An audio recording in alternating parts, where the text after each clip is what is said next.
to another day of CRL Season 2 with Asia.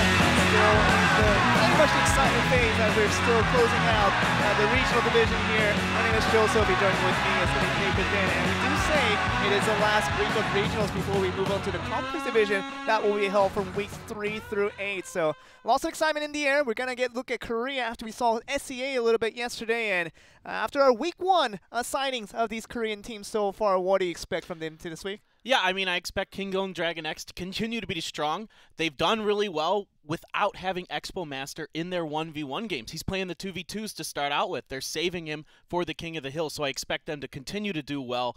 Also, Sandbox won their game last week, so we've got OGN ENTUS and OP Gaming who have not won yet. So I expect to see those two teams step it up a little bit because they got 2-0'd both times last week. And it is going to be the teams that haven't really received the win in that week 1 to really try their efforts, see if they can collect the win in the second week here, Paper Thin. We're going to see if they can do that because Kingston DragonX currently 2-0 undefeated. Sandbox a little bit undefeated on their own, of course only winning 1 of those series so far. So 1-0 for them. And we're going to see how these teams do. Can they continue their dominance, or will the kind of the challengers be able to take a win away from them? Let's look at the overview here.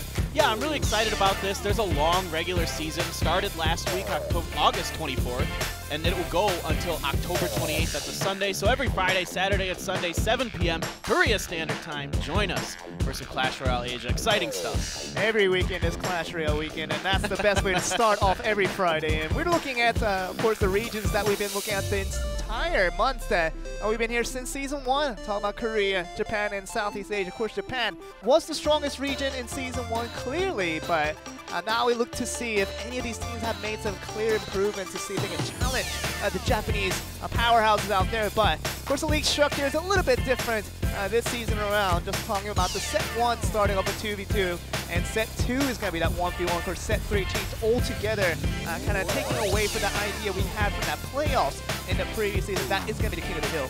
Yeah, absolutely. The King of the Hill is a really awesome change, I think, to competitive Clash Royale. It's really fun to see these teams have to have depth now. They can't just rely on, one player to really carry the team. And a lot of people maybe could have argued that Kingston DragonX just rode Expo Master to the, to the semifinals last year because he was unbelievable. Same could maybe be said about Ponos, who rode Mika Booyah. Yeah. But this season you have to have depth, and so far Kingston DragonX, I love that teammate, has been showing a very good performance with that. It really is. It means that all 4 players, the players that you do decide to send down for each day of matches, that means that all 4 has to be able to perform, because if it does go to that set 3, you are relying on every single member of your roster to see if they can collect the win and be the last one to survive. That's literally what that King of the Hills really means. And of course, we got to see some of them throughout some of the regionals that we've seen so far. We saw one from yesterday, Southeast Asia. We saw a couple of them from Korea and Japan last week as well.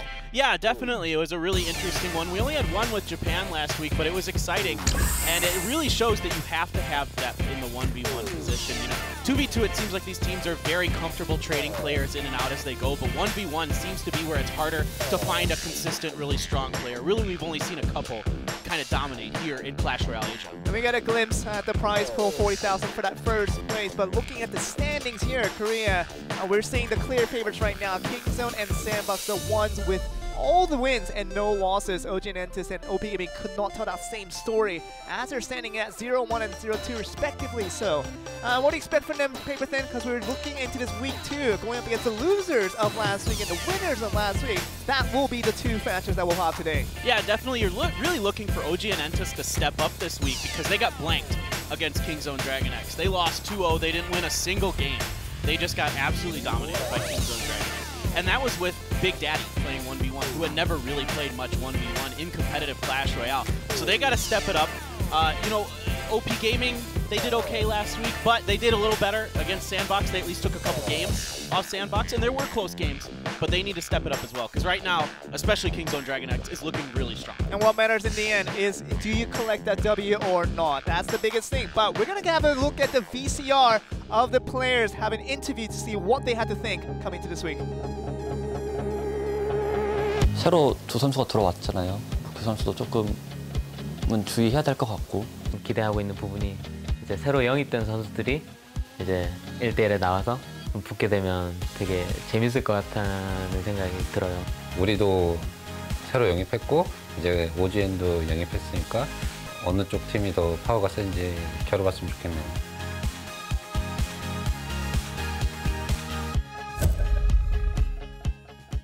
저희 팀의 사도 선수가 원크라운 선수한테 많이 졌다고 하더라고요. 거의 항상 원크라운이 압도적으로 이겼던 것 같아요. 어떻게 졌어요?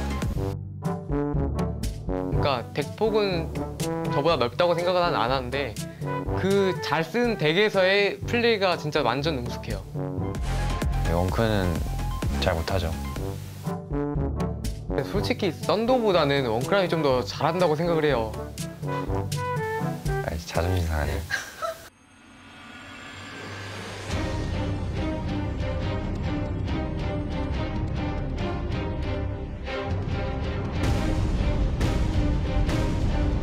약점은 개인 선수들마다 기량이 많이 부족한 것 같아요. 덱폭이 넓지가 않아요. 전략이나 이런 게 좀 무난한 편이어가지고 변수를 두는 플레이를 되게 많이 해야 될 것 같아요. 샌드박스가 어픽 게이밍을 이기긴 했는데 크게 경계되진 않습니다.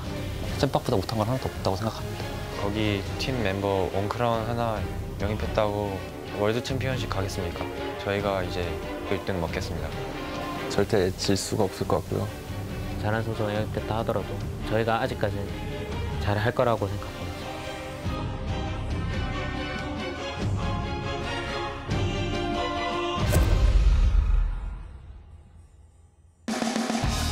We did get to hear from the players themselves, from OGN and Sandbox, of course. Coming off a win, it's going to be Sandbox looking good and feeling like they can just continue on that win streak against OGN that did not win a single game to talk about against Kings of DragonX. But now we do count on this one player, one crown, just on your far left of the screen right now. He's kind of the big hopeful for OGN to see what they can do with him. Yeah, definitely. He has a very high rating. He has 6,900 trophies, so he's clearly a strong player. Did not do so well last week against Big Daddy, got 2-0'd. So the criticism here is that he can't play a lot of decks. Maybe he's just a guy who's really good at climbing the ladder or something like that. I kind of doubt it. They seem like they scouted him. He has the potential, for sure. You can't get 6,900 trophies without being darn good at Clash Royale. And it is just the beginning of the season. It's that 1 weekend, and he's a complete rookie on this scene. And of course, there's a stage right involved with him whatsoever. And all these things combined, it does take time for this player, one crown, to see what he can really flourish into. Because I think he just needs a little bit of time and see if he can do well against this team with Sandbox. Yeah, I think Sandbox has a pretty strong lineup here. I mean, you've seen a lot of these players last season. The new one that maybe we haven't seen a lot of is Sato. They talked about him a little bit, so we might get a chance to see him today. Of course, usually it's Thunder and Beaver or somebody else playing 2v2 together. Last week we saw Shinshu play the 1v1 and win. So overall, they seem like they have a pretty good team put together here this season, and a deep team. They have 6 players who are all very capable of doing it. And really, as most of these players did come from a very successful roster of Season 1 Sandbox that made it all the way to the wildcards, and now we're looking at Sandbox now, not that weak team that we thought of them starting from the beginning of Season 1, but in Season 2, these guys are looking strong, and see what these 4 players can do as they shake their hands, just in terms of improvement. See what these players can make out of. Of course, 4 players in here.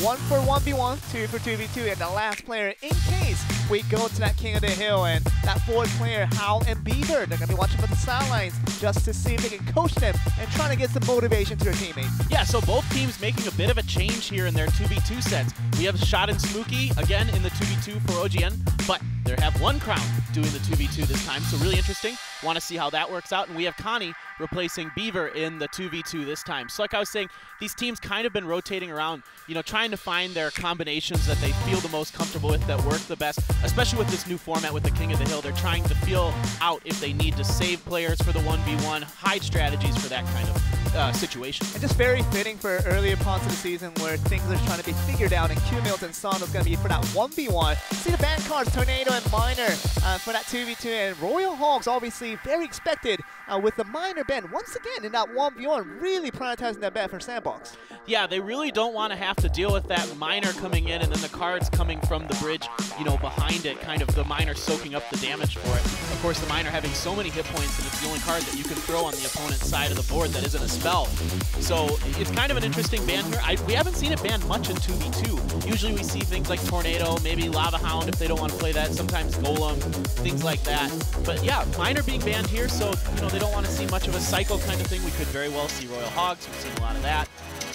Many other decks in play here as well. And chipping away is kind of the new meta story until we get to that balance change that will affect some of these stronger cards out there. You talk about Royal Hogs being so good, whether you put it into one lane, as long as it's not countered, it does tremendous amount of damage over time. And you can always split that into 2 lanes, 2-2 on one side, and that will do some damage over time. And that is proved to be, along with the Goblin Barrel, just such a meta tool that has proven so successful for many teams out there. Right, and it's hard to counter in 2v2. You want to drop a Valkyrie or something like that, but like you were saying, Joel, they split them into 2 lanes, and so a Valkyrie is only good against 2 of them, right? So you're kind of wasting a little bit of mana there trying to defend against it.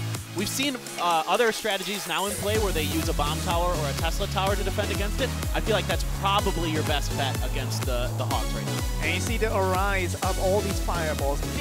Big priority when the Royal Hogs, they are in play. Fireball becomes the main spell. Poison is just out of there. And now we do also see the Mega Knight coming back into play. Of course, you do waste 7 elixirs to get that out there to destroy half of Royal Hog, right? But still, you do kind of maneuver that counterattack that will be very fruitful if you can get the really effective one going into your set. So we're going to that 2v2 between these two teams. OGN ENTUS not coming up a win, banning out Tornado. Of course, with the Miner being banned out for Sandbox, we see that 1 minute being given so that these guys are definitely ready to play and get the day going.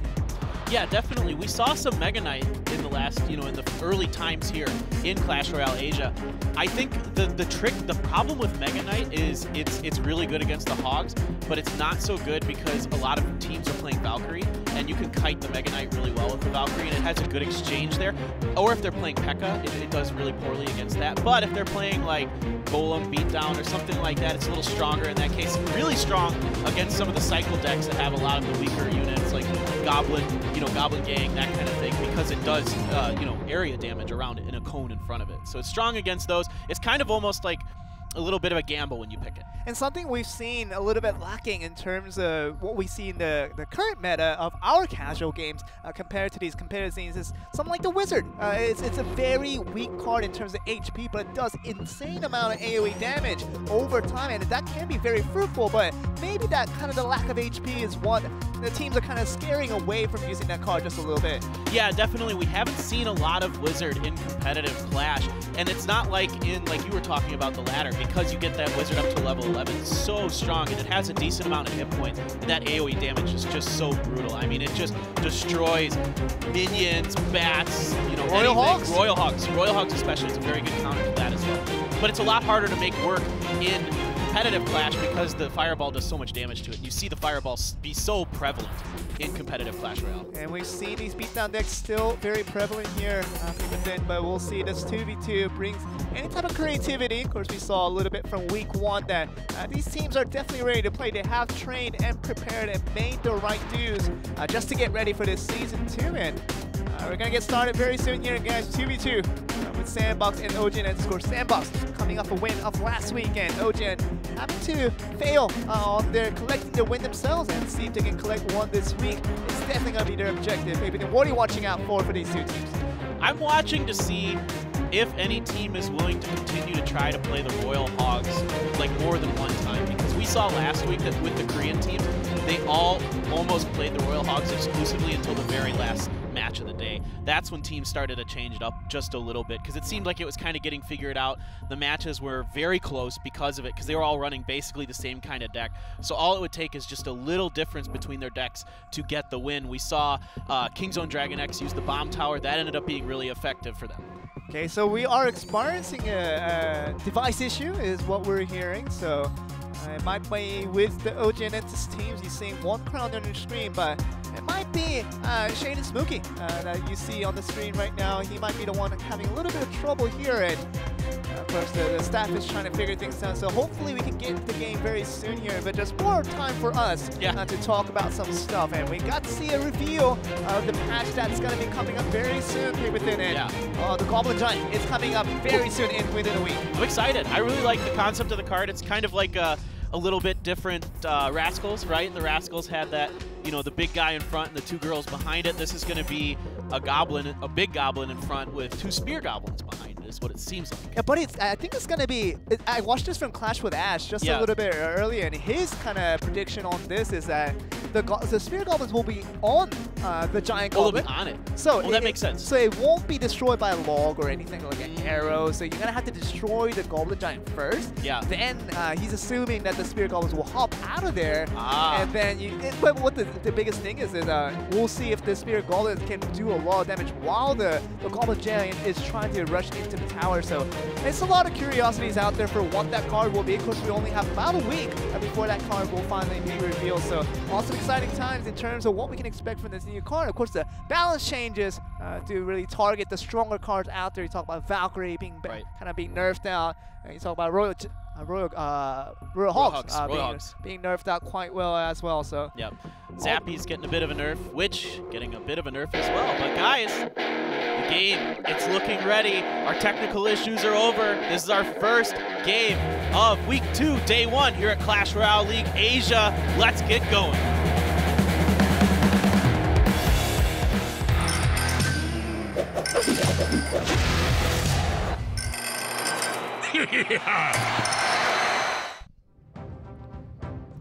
We do apologize for that little bit of delay, but we begin Day 1 of this Week 2 with thumbs up coming in from the Sandbox.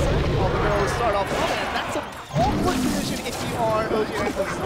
Seemingly looking towards that golem. Let's take a little bit of damage to begin us off. Yeah, OGN ENTUS had to spend a zap to protect against that. They dropped the golem into the bats, but the bats weren't going to quite get there in time to protect a lot of the damage. Dark Goblin, a little bit of work here, but the Inferno Tower poison comes down from OGN ENTUS here. The Golem pushes in towards the Inferno Tower. You talk about that Ewiz trying to stop the Inferno Dragon from melting down the golem, but Fireball, with a little bit of damage, does take care of that business, and does that just to make sure the bats don't do any type of sneaky damage up front. Yep, both teams have a very even exchange there. Let's see what their counter is to the Goblin Barrel, Snowball, and a Mega Minion, so no damage from the Goblin Barrel that time, but that's a 5-for-3 Elixir trade. That's a lot of investment being played out there. Second Mega Minion being summoned out. Very focused on the aerial units, and we talk about with a Golden Beacon that you don't usually see that a lot, but look at the Bomb Tower now, another and that's a huge Valkyrie, I think. Conventional landing of that Goblin Barrel would have been better for Sandbox there. Actually, they didn't even you saw a bomb come out from the Bomb Tower, and that would have killed all of the Goblins barely. So a little bit of a, the Valkyrie, I think, was a little bit overcooked. But it's still to go with a very nice defense with the Infernal Tower and with the Infernal Dragon, as if it was not enough. But we're now looking towards another barrel. Planted out, of course, 5 Elixir once again with the Zap and the Mega Minion. Yeah, OGN ENTUS doing a really good job defending so far. They got to find a way to deal with these Infernos to try to get their Golem across the bridge and get to that Princess Tower on the right side, because right now they just can't even get close. You're talking about a Kaneko almost making it in the Knight, which was their defense to take it out. So no significant damage coming out yet so far, and we'll see what this means for the future. The Snowball once again coming out, delaying this Goblin just a little bit. Yep, Dark Goblin coming down from the Sandbox. Offensive poison now. We might see OGN ENTUS start to try to chip this down and just kind of offensively poison a lot, because that seems like maybe their best option here, because the Golem just doesn't seem to be able to break Sandbox's defense. Ewiz was trying to get to the right side, but he's going to be pulled away with that Fireball. Let's see what this means. The Zap is going to stop it for a little bit, but not going to completely stop it, as the Goblin Barrel does still a little bit of damage. Yeah. So a little bit of damage there, so a little bit of a trade in favor of Sandbox. Another Goblin Barrel coming down here. Will they answer the Snowball again? Okay. No Goblins get a hit in. Oh, Graveyard coming in now. Graveyard poison, though. Yeah. I mean, important one, because you see the poison being landed out defensively just to make sure Graveyard becomes an effective use. And you see the Goblin Barrels finishing off, and the card will be stopped after there. Yeah, decent sized push here coming from Sandbox. That attack by OGN ENTUS was quite successful. They saved that Rage until then as kind of their wild card. So very good job so far by both teams, but Sandbox answering with this constant Goblin barrage that OGN ENTUS doesn't have a great answer for. They're trying to just get the Snowball every single time. That is going to be a +1 Elixir trade towards OGN every time they can get that successfully done. It's mitigating the damage. And what they're trying to do, the Valkyrie's there for that 9-way, of course, naked with no support coming in. Yeah, had to zap the bats there. There were just too many for that Mega Minion and Valkyrie to deal with. Bomb Tower goes down, so OGN ENTUS kind of probably felt like we might see a little bit of the Royal Hog, but we haven't so far, and a nice Goblin Barrel. Goblin Barrel there, just trying to save the elixirs to get that freeze on. You were talking about how to counter these double Infernos, and freeze is seemingly the answer, but still to no avail, gets very little damage done. Yeah, that cannon cart and those guards are just so powerful as well. There's so much damage. Ooh, a nice snowball and zap there to protect their towers. Oh, the cannon cart connects. The cannon cart connects. This is going to be huge here. It's going to get a couple more hits down to 582. These Goblin Barrels are coming left and right, raining from the towers, and this will mean eventually one of them will connect, and that probably will mean a win towards Sandbox. Yeah, Sandbox got smiles on their faces. They've just got enough of advantage using these Goblin Barrels so efficiently. These Mega Minions just not the best at dealing with the Goblin Barrels. They can kind of block the other units coming in, but... Do they have another elixir? I don't think they do. They do have that snowball and locks the King's Tower. That's going to be important. Yeah, that's a nice little exchange there. They're trying to find time to use this rage, but really they've only had one opportunity. This time, though, they get some damage. Okay, so that's going to be important. The zap was wasted there with the poison and the fireball. That should be enough. 19, that's going to be clinging down to nothing. And see the game one heading over to Sandbox. That's a long, long brawl of fights. Yeah, a really drawn-out game there, but OGN ENTUS just could not get those golems close to the tower. They kind of did once, but those double Infernos just make it so difficult to deal with, and they weren't able to follow up their Infernos with anything substantial like an E-Wiz or a Night Witch that didn't just kind of get killed on the way in. And you know what, that really the hidden card for OGN ENTUS was that freeze, trying to freeze everything inside that tower, that Infernal Tower, to maybe even that Infernal Dragon, if that radius goes far enough. That was their strategy in the end, but even to that later push, that was their all-in push. With that golem, still didn't pay off. That golem couldn't get close enough. Yeah, exactly correct, Joel. The other thing that Sandbox had going for them was that there was no log. There was no log for OGN ENTUS, so they don't have the optimal counter to Goblin Barrel there, the one that gives you the elixir advantage. Instead, they were having to do things like drop a Mega Minion and a Zap, or a Mega Minion and a Snowball to try to prevent the Goblins from hitting the tower, so they were losing in those exchanges. Yeah, really, that's what you're trying to do, but bringing a Golem and a Graveyard Poison thing, combining the two, it seems like an awkward combination, but OGN was trying to make that work, just making sure that if the Golem doesn't work out, trying to go all in on that Graveyard Poison might have been their plan B. Yeah. Could have been a strategy there, but still, to no avail. Neither strategy really worked out, and that became the downfall of OGN ENTUS, that Sandbox picks up game one. Yeah, I think OGN ENTUS was just expecting something more like a Royal Hog cycle deck there, because clearly they were not ready for the Goblin Barrel. That was not in their thoughts of what they could see, because they didn't have log. You would have log if you were expecting to see that. And that's what you're trying to do. You're trying to see what you can get out of this one, but after game one loss, it seems like OGN ENTUS ready to take this game to make it even. Can they do it? We're going to find out in the second game of the set. We're going to find out who gets the second game.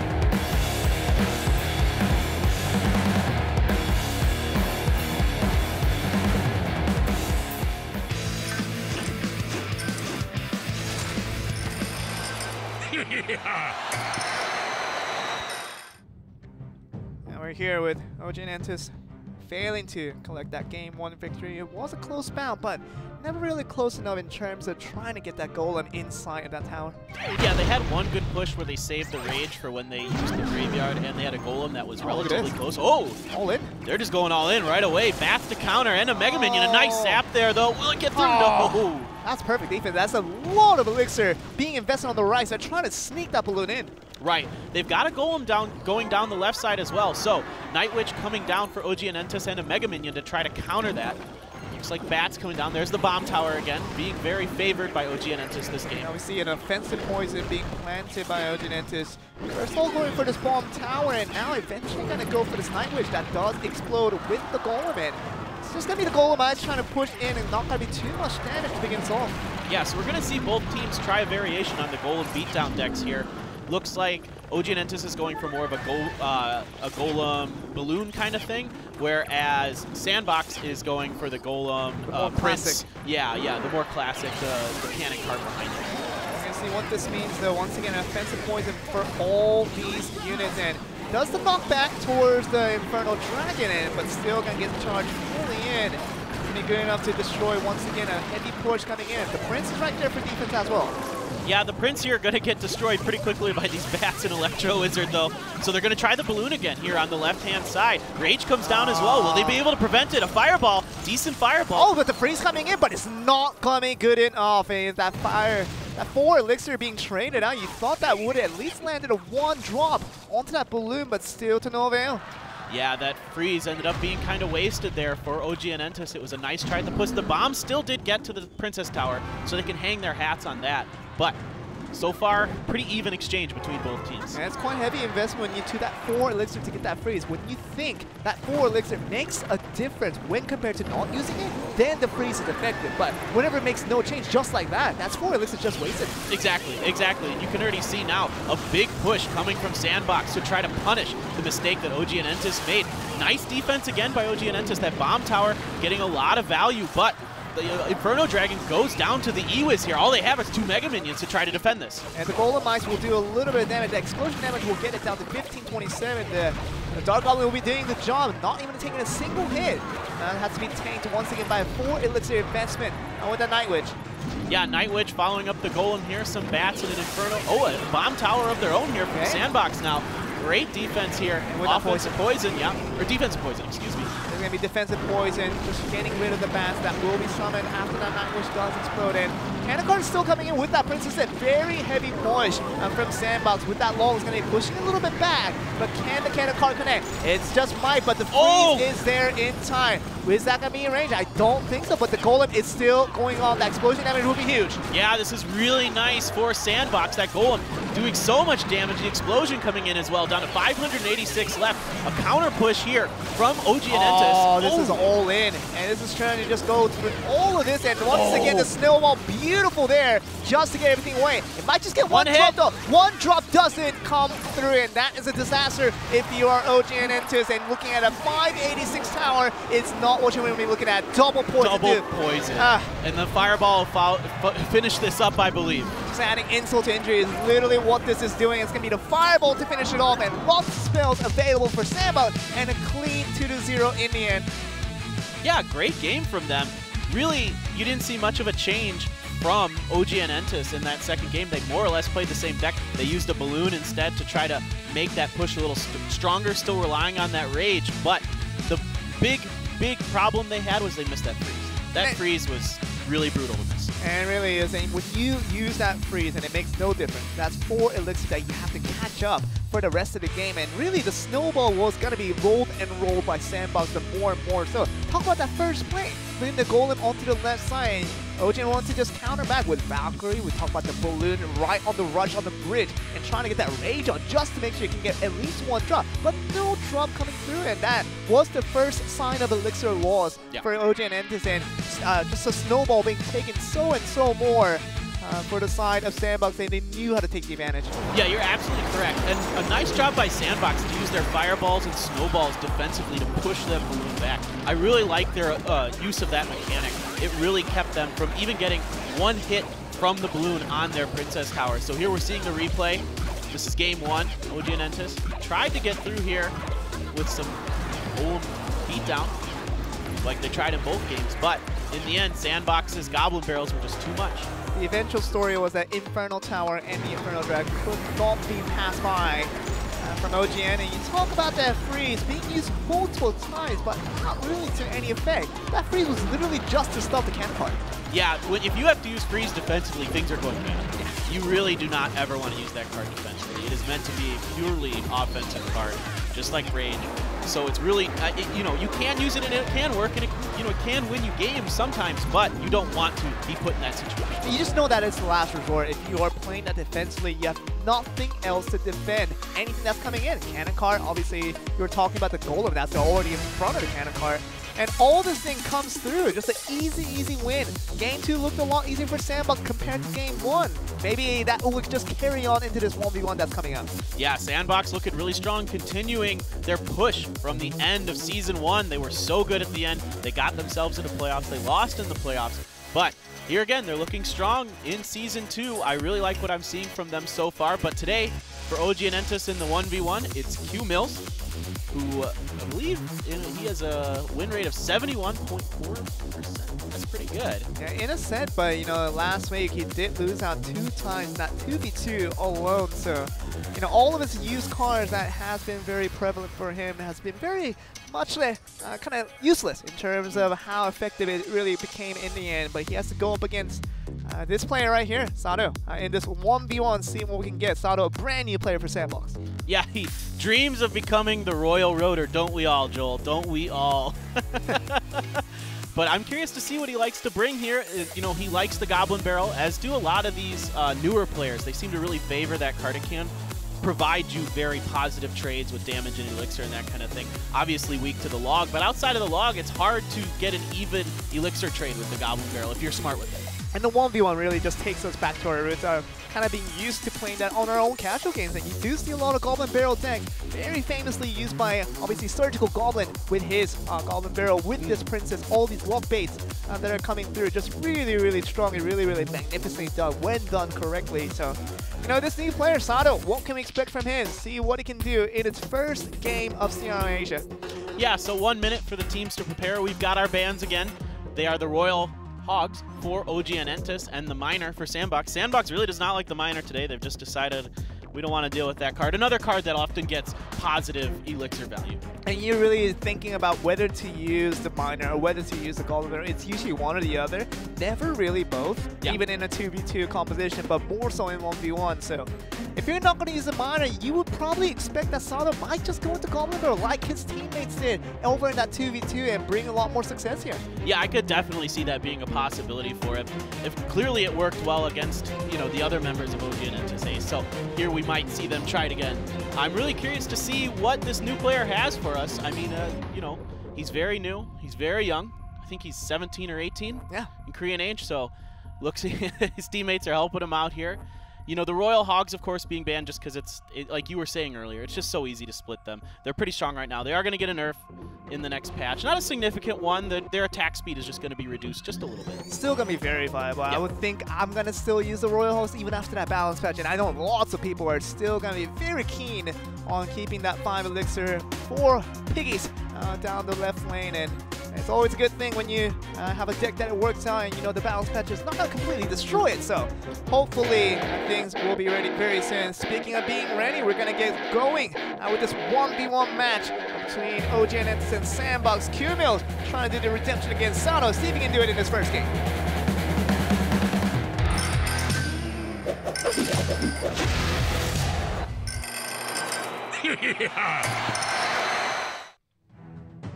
And let's not waste any time. Q Mills starting us off. Probably not going to leak any elixir, just going to go off straight away. And I was talking about right there. 1 elixir not wasted at all. And the Hog Rider, this might be the quick cycle hit we've seen from the famous Jack. The very famous Japanese player using the Hog Rider to perfection. Very similar to it already. Oh, here comes the split push with, oh no, the Valkyrie comes down, drags that poor bandit into her. She dies. But the Battle Ram coming through, not doing any damage. That was a very nice defense altogether, just splitting the Valkyrie. Not much elixir used to get that done, but still seeing how far behind Q Mills is in terms of elixir. I was so ready to talk about how nice that split push was with that Battle Ram. That Valkyrie came down and just dragged that bandit and then came over and cleaned it up. He didn't take any tower damage though, so excellent defense from Q Mills there. You see Zappy's right there, just making sure, limiting it to very, very little swings for the Hog Rider. Yep, log coming down to hit the E-Wiz. It only allows the E-Wiz to have 1 hit if you hit it with the log. So Valkyrie going to try to get an P.E.K.K.A. This is huge with the Zappy supporting it from the back. P.E.K.K.A is going to be immense, but the Fireball just to get rid of it. The Bandit is going to be threatening the left side. Of course, the Skeleton's very nicely done, but the Bandit will still get a charge here. P.E.K.K.A, can it get a swing here? Love these split pushing decks that Sato's using. Oh, 1 swing. Are we going to get 2, 3? Just for the fact that he had the right answer. The Hunter was there, but you knew that Sato was going to take the full advantage, putting the Battle Ram on the left side as soon as Q Mills just hit that 4 elixir just to get the Hunter out. Right, and the Hunter gets zapped and only gets 1 shot off in return up in the top right lane. One Princess Tower down for Q-Mills, the other down to 500 points. And great read by Sato to see where the P.E.K.K.A. was going to be headed. He was getting awfully close to it, and Q-Mills, you knew that when you were to send the Hunter that late into the minute, it means you have 0 elixirs after that summon, and sending that battle ram right on the left side. You knew exactly what you're going to deal with. Yeah, so the Hog Rider came down for Q-Mills, got a few strikes on. He got a little lucky there that the P.E.K.K.A. decided to attack the Valkyrie instead of it. Oh, 3 Musketeers. It's the main win condition. And we'll see what happens here. Battle Ram still charging through. It will get the charge in 8 HP. It's not going to be no problem here. We're probably going to see the end of all of this. 23 seconds, probably not enough to get down 2 towers per Cuban. Yeah, exactly. That Bandit following up the P.E.K.K.A. does really well against the Skeletons. It destroys all 3 of them so quick. Doesn't even let the P.E.K.K.A. get to them by that time. So it's really hard for Q-Mills to kite the P.E.K.K.A. here. And just 908, which is probably going to be the lowest number that Q-Mills will ever see from his opponent tower, at least in this first game here. That log will probably not even connect, so not getting it down to the 800 mark. And that will be, once again, Sandbox continuing on their dominance with Sato, this new player, looking very, very fresh and very refined. Yeah, a really nice game from him. We've started to see this P.E.K.K.A. Battle Ram deck show up from time to time. These split push decks are really tough to deal with. The Battle Ram does more damage to the towers than you think. In fact, if you let the Battle Ram go through and you don't even contest it, it will in fact take down. It will take down a Princess Tower. And you're trying to cycle it through if you are Q-Mills, and obviously seeing a timeout, we do get a little more time to talk about all this, but saying that Hog Rider really aggressively, even when he's pretty low on Elixir, and that's what really cost him in the end, because that P.E.K.K.A. came through very unexpectedly, obviously. And even as it was slowly and slowly charging into the opponent base, Q-Mills literally had nothing. Was barely reaching on 3 Elixir, trying to get that 4th Elixir, some of the Hunter, but by far that was too late because the Battle Ram was coming on the left side. Yeah, exactly correct. I mean, really smart play, timing with his P.E.K.K.A. play.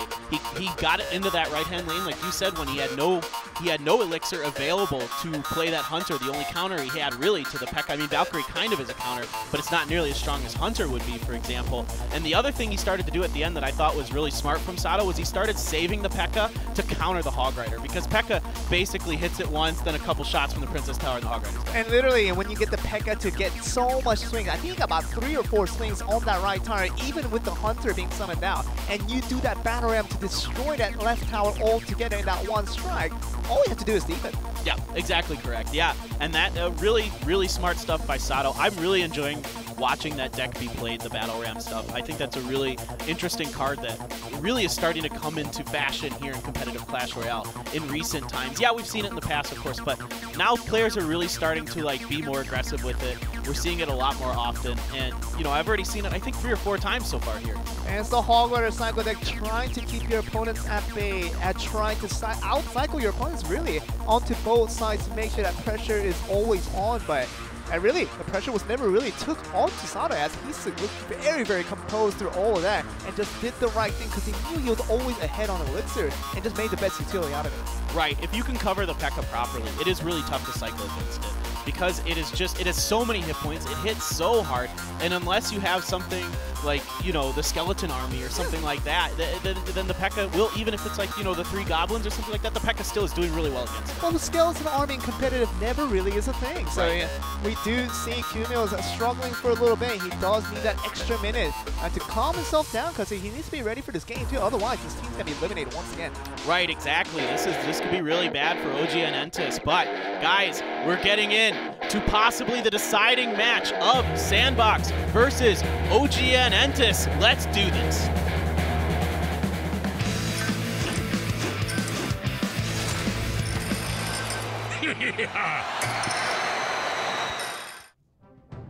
And starting from that 2v2, it seemed as if it was a close matchup altogether between these two teams, but all the more side, the infos really shows us, the statistics really tell us that Sandbox is way ahead. Yeah, Sandbox is really playing very strong today. I like what I'm seeing. OGN ENTUS, I kind of liked what Q-Mills was thinking. You know, if he's going to play a cycle deck, maybe he thought he was expecting to see a cycle deck, then I'll play my own cycle deck. Hog Rider cycle is a little bit better than some of the other cycles you'll see. So, you know, we saw that with the Japanese teams last week. They did very well with Hog Rider, kind of threw it in as a curveball when they were having a little bit of a tough time. So I think that's maybe what Q-Mills' mindset was there. Both teams opting, though, to kind of wait this one out. And we were actually thinking about Sandbox maybe playing that Goblin Barrel as Shadow likes himself so much. Zap starting us off with the Q-Mills, just breaking the silence, but otherwise no avail in terms of making a difference in this game here. But we do talk about the Goblin Barrel, trying to see if Sato was going to play that, but not really in game 1. Yeah, we're probably not going to see it here in game 2 if he hasn't used it yet. You don't want to sit on the Goblin Barrel. You want to be flinging that thing out as much as you can. We do get a glimpse of some of those cards. We got to see a little bit of it. I saw Sato having the Lumberjacks, or I think I saw Night Witch, so maybe the Golem Beatdown is going to be a strategy. I didn't see too much from Q-Mills though. The camera angle, a little dodgy there. Yeah, Golem Beatdown most likely based on what we saw from Sato. Both players. Yeah, for both players. It could be Balloon for one of them. I've seen that with Lumberjack and Night Witch as well, but typically it's going to be Golem. So I thought I saw the Night Witch was actually the regular Witch coming in. But it's going to be a giant beatdown. Q-Mills, and this is an interesting one. Now we already see the Poison defensively and the Lumberjack ready to take down the Giant. No problems whatsoever here. And that great Poison. Wow, that Poison is awesome. The Giant doesn't get through. A little bit of damage done from the offensive Poison of Q-Mills there. So Q-Mills does come out a little bit ahead in that exchange, kind of. He's down a little bit of Elixir. There's the Golem. Definitely expected a Golem from Sato. That sneaky cannon card will connect. No Elixirs and no units to take care of that car, and it's going to get a couple of hits. 1,000 damage quite easily there. What a great timing by Q-Mills there. He knew once that Golem was played, he didn't have any Elixir to answer the cannon card. Here comes this Golem, though, could get through. There's only the Mega Minion and the Night Witch right now, and the Poison is killing the bats from that Night Witch. But in the meantime, the Giant's up in the top. He got one swinging. And he did, and 833 is going to count here, but the Golemites are still well up in it, and see if they can get through here. Of course, the Lumberjack trying to just give off the rage, and the Mega Minion gets it just a little bit, but to no really effectiveness coming through, and the Night Witch once again coming through, and this Giant, not much HP to cover here. Yeah, Baby Dragon's going to be a little tough to deal with here for good tornado. Sato. Yeah. Good tornado. Oh, wow, what a good tornado. And that's a fantastic tornado just to make sure it limits everything coming in. And all these skeletons are going to be warming in as this Golem just comes in, and the cannon card trying to do its best defensively. Yeah, you know, Q-Mills doesn't have a great answer for the Baby Dragon here in this deck. So if Sato can get that Baby Dragon behind the Golem like he's trying to right now, this could be a very strong push here. Lumberjack doesn't connect though. If we see the tornado just being thrown out there for the Baby Dragon, the Lumberjack's still alive. Lumberjack getting still going in, and the Baby Dragon will finish it off. One more hit all to do it, and that is going to be Q-Mills once again very much devastated after he had such a good run going in that game too. Yeah, so once again, you know, OGN ENTUS gets blanked. They got blanked 2-0-2-0 again this week. You know, a nice try there by Q-Mills. He was so close to winning that second game, but again, that Baby Dragon hanging on to it, Sato was, and that is what ended up actually giving him the win because Q-Mills had no answer for it. And just track back to that last defense against that Giant. Really was that tornado, the big game saver that was hidden until the very end of the game. And if that wasn't shown a little bit earlier, that would have been Q-Mills knowing how to go up against the tornado in that later push. But being basically his last push, going against that 500-ish tower that was left over by his opponent, he knew that was just one push that was needed by that Giant to get the job done. But when that tornado came through, he had no answer for it whatsoever. Right, because one more hit from that Giant, you know, might have put it into Poison or Fireball range or something like that. I mean, we only saw Poison, of course, but you never know if, you know, a player is hiding a card or something like that. And so that was a really nice tornado. You're absolutely right. That was the clutch moment there for Sato. I think that's what really saved the game there. And of course, obviously the resulting counterattack was looking a lot better for Sato altogether, but great plays coming from this young player. Yeah, really exciting stuff from him here. Here's where the P.E.K.K.A gets in and does some serious damage in the battle ramp. Uncontested in the left lane, just taking that Princess Tower down. He has no elixirs to counter for He barely had the elixirs, and he summoned the Hunter to make sure that P.E.K.K.A doesn't get that last wing to finish off the right tower. But when your left tower comes in full HP and goes extremely just... It just smothers down, and really by that battle line, if you leave it alone, those Barbarians will get the job done. Yeah, exactly. It's so hard. Now here we saw where Q-Mills dropped a really smart cannon card there, did a ton of damage, but A really nice tornado here to get everything into the range of that baby dragon, and then the lumberjack going to town there, just chopping it down. 3 hits by the lumberjack, you know that's going to be 600 damage. That's so huge. And the baby dragon, of course, tanking enough to take some of the princess shots, and that's going to be the GG coming in for Sandbox. Once again, very clean in terms of how they won out. That's the most important part. The fact that they've got to win is kind of important in one terms, because it will be recorded in the stat line, but how they win becomes so important. Now we're going to hear from the player themselves, see how they felt about that first game victory. 한국 팀들 간의 두 번째 대결, 오늘의 첫 매치는 OGN 엔투스와 샌드박스가 맞붙었는데요. 그 결과 샌드박스가 개막조 승리에 또다시 연승을 이어갑니다. 승리의 주역 사도 선수와 오늘 인터뷰 한번 나눠볼게요. 반갑습니다. 일단 오늘 첫 데뷔전이었는데 승리를 거뒀어요. 소감 한마디 해주세요. 첫 데뷔전인데 2대0으로 끝낼 수 있어서 너무 기분이 좋았어요. 그리고 닉네임이 원래 사과 도둑이었잖아요. 근데 사도로 이번에 바꿔서 나오시게 됐는데 혹시 사과 도둑이란 닉네임을 안 쓰고 사도로 쓰는 이유가 있나요? 길면은 별로일 것 같아서 저는 그냥 짧은 게 아주 좋아서. 이번에 밸런스 패치가 이제 곧 예정이 되어 있는데 로얄 호그나 발키리나 데포카트가 너프를 먹어요. 그에 대한 혹시 어떤 생각을 갖고 있는지. 로얄 호그는 그대로 쓸 것 같고요. 발키리가 워낙 카운터였기 때문에 로얄 호그는 계속 쓸 것 같고, 발키리는 조금 시간이 많이 날 것 같아요. 오늘 첫 번째 이제 무대였는데 긴장되거나 혹시 그러진 않았어요? 많이 떨렸는데 그래도 무난하게 플레이한 것 같아서 좋았어요. 그리고 혹시 이제 보통 플레이하실 때 굉장히 특이한 덱들을 많이 쓰신다고 들었어요. 근데 오늘 플레이한 덱은 약간 좀 무난한 덱을 준비를 많이 하셨거든요. 혹시 어떤 전략적인 이유가 있었나요? 그냥 잘 쓰는 덱을 써야겠다. 그냥 특이하게 승률도 약간 좀 없는 덱보다는 그냥 무난하게 잘 쓰는 그런 덱을 준비하는 게 어렵다고 생각했습니다. 네, 이렇게 해서 연승 달리고 있는 샌드박스, 바로 다음 매치에서 승조를 상대로 어떤 대결을 펼칠지 많은 기대해 주시길 바라면서 저는 잠시 후에 돌아오도록 하겠습니다. But that's gonna be it with the interviews, and we'll be back, guys, after a short break for the second series of Asia Season 2, and we're gonna go with Korea. Continue on. So after a short break, we'll be right back.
Back to Clash Royale League Asia Season 2. We're back with the second series of this day 2 action of week.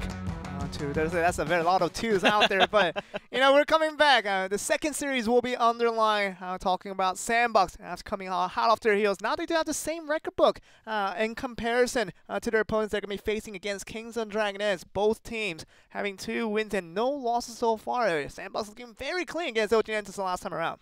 Yeah, definitely, as did KingZone DragonX against OGN ENTUS last week. So both teams looking very strong here so far, having kind of similar abilities against OGN ENTUS. So I think we expect a much closer match between these two here. You and I were just talking about this on the break.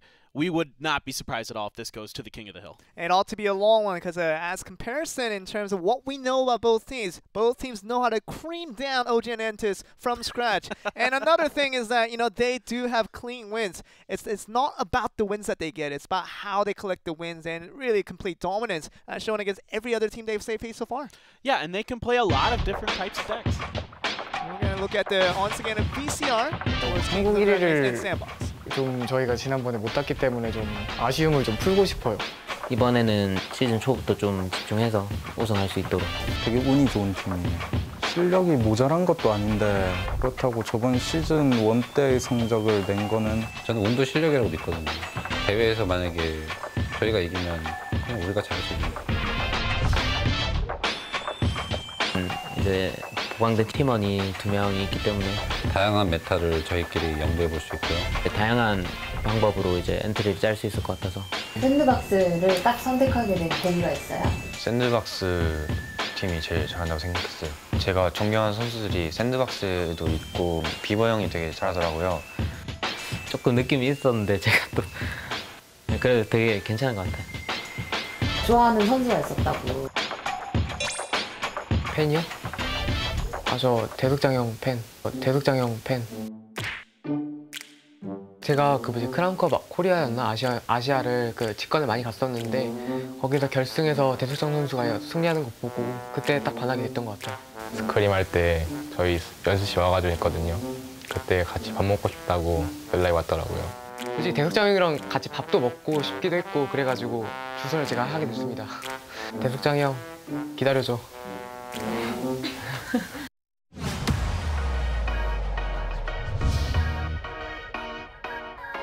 일단 다양한 덱을 쓰는 거는 좀 높게 평가하고 싶은데 이거에다가 다 합쳐버리니까 너무 잡덱스러운. 저희는 근데 과한 거 좋아해서 그게 저희의 모토죠. 저희 팀은 일단 기본기부터가 일단 탄탄하기 때문에 저희가 방심만 안 하면 충분히 이길 수 있을 것 같습니다. 할만할 것 같은데요. 킹존도 오프스크림 가서 했거든요. 대적장 선수랑 그때 오프스크림 할 때도 2대0으로 제가 이겼거든요. 그렇게 분하지 않은데 그 자신감을 좀 꺾어드리고 싶어요. 나오고 싶긴 하네요. 또 이기면 또 제가 또 얼마나 또 마음의 상처를 입겠어요. 또 재밌을 것 같아요. 연습 때 이상한 덱, 잡다한 덱 많이 만들어 오시는데 저희한테는 안 통하니까 정석 대 정석을 한번 가시죠. You can already know that the flair of these two teams is very different when compared to OGN ENTUS we saw from that first interview for the opening of this broadcast. But now we're in the second series. The big dogs are ready to play here. KingZone DragonX going up against Sandbox. Yeah, definitely they seem like they have, you know, especially Sato has a lot of respect for Expo Master. Obviously he was a fan. They showed, I thought that was really funny. They found him in the audience, showed that picture of him. That was great.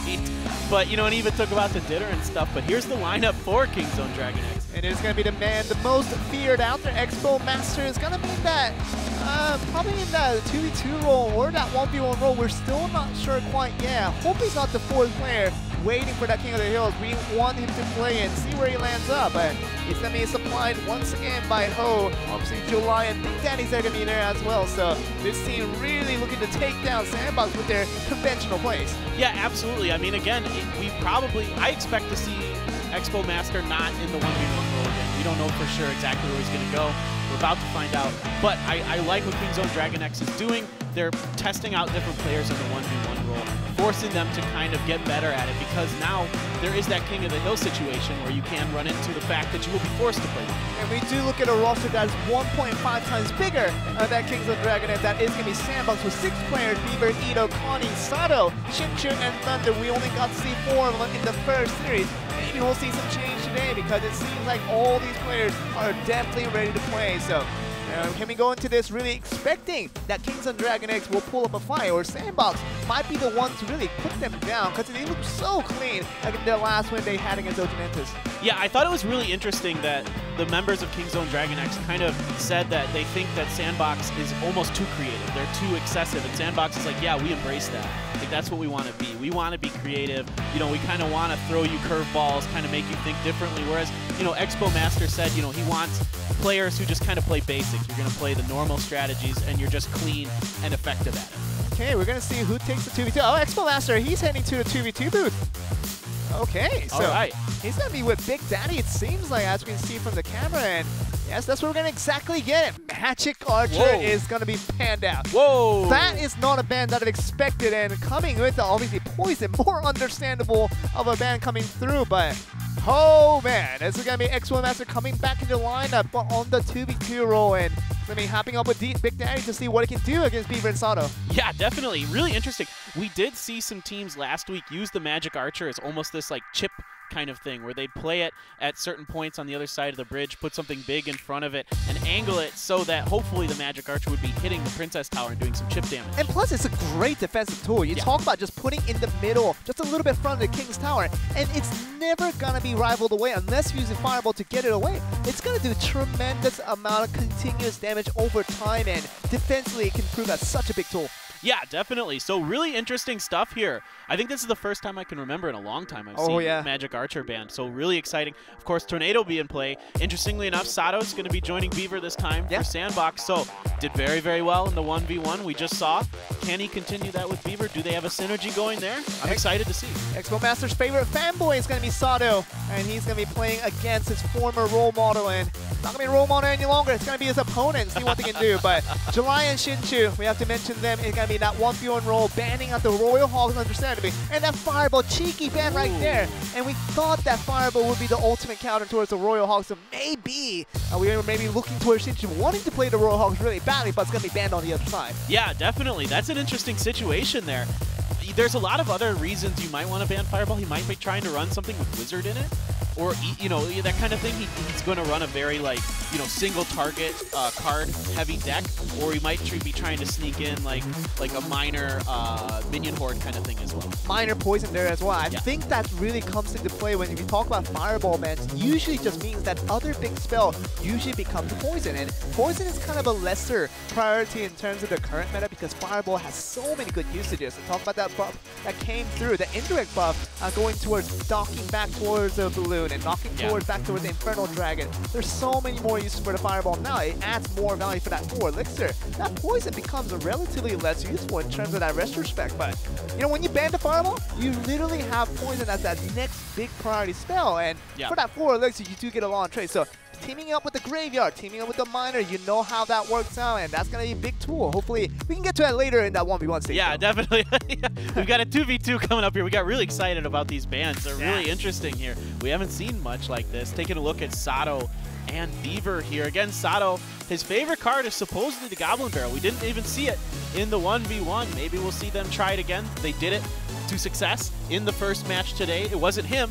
It was Beaver and, or I'm sorry, Thunder and Connie, who did very well with the Goblin Barrel in Game 1. And look at another favorite card of Sato. If you got to see a glimpse of it, it was the Magic Archer. And That's going to be bad now, so maybe a little bit of pre-study coming in from Kingzone, and they've had some information on this player, and quite a player that he is. We'll be looking out for him for the rest of the season, see how he progresses on and how he develops as an individual player. See how he does, but we do get a minute now within to see how these two teams will prepare for this first game. Yeah, I always find the 2v2s really interesting when we do get to see the tornado being used, because then it makes you think, can I use miner? If you use miner, you can't put it on the back side of the Princess Tower, right?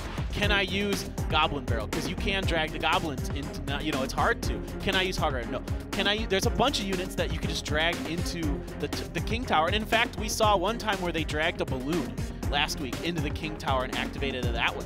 And we talk about, you know, I was watching EU play just a little bit earlier, and from Clash Royale Asia, Clash Royale League North America, that seemed to be playing there, but I actually saw Electro Wizard being tornadoed in, and that second electric went to the King's Tower, and it opened up the King's Tower. I've never seen that before. Wow. That is something truly remarkable and something we haven't seen before, but incredible plays coming from there. And you talk about that play being, talk about Lumberjack, anything you can drag into the King's Tower to open that up. That really enhanced your defense, knowing that the buff did go over to the King's Tower a little bit earlier in the patch. Talk about putting a just amount of damage, same as the Princess Tower. So the King's Tower now it's going to be having that same DPS as the two Princess Towers up front. Yeah, so your thought going into this could be, well, it's going to be easier to play defense. So maybe something, you know, like an extra tower, like an Inferno Tower or something like that for defense isn't going to be really necessary, right? Because you're just going to have, like you were saying, that extra King Tower damage, because you can drag anything in there. Basically, even the Golem. You can drag a Golem into the King Tower and it'll work out more so in 2v2 because that King Tower is a lot closer in terms of radius to the Princess Tower. Yeah, really interesting stuff. I actually like it when Tornado's not banned. I think it's actually kind of a little more exciting, a little more interesting, because anything is viable. But this is the first game between Kingzone DragonX and Sandbox, a 2v2, the two 2-0 teams going at it to see who can come out on top.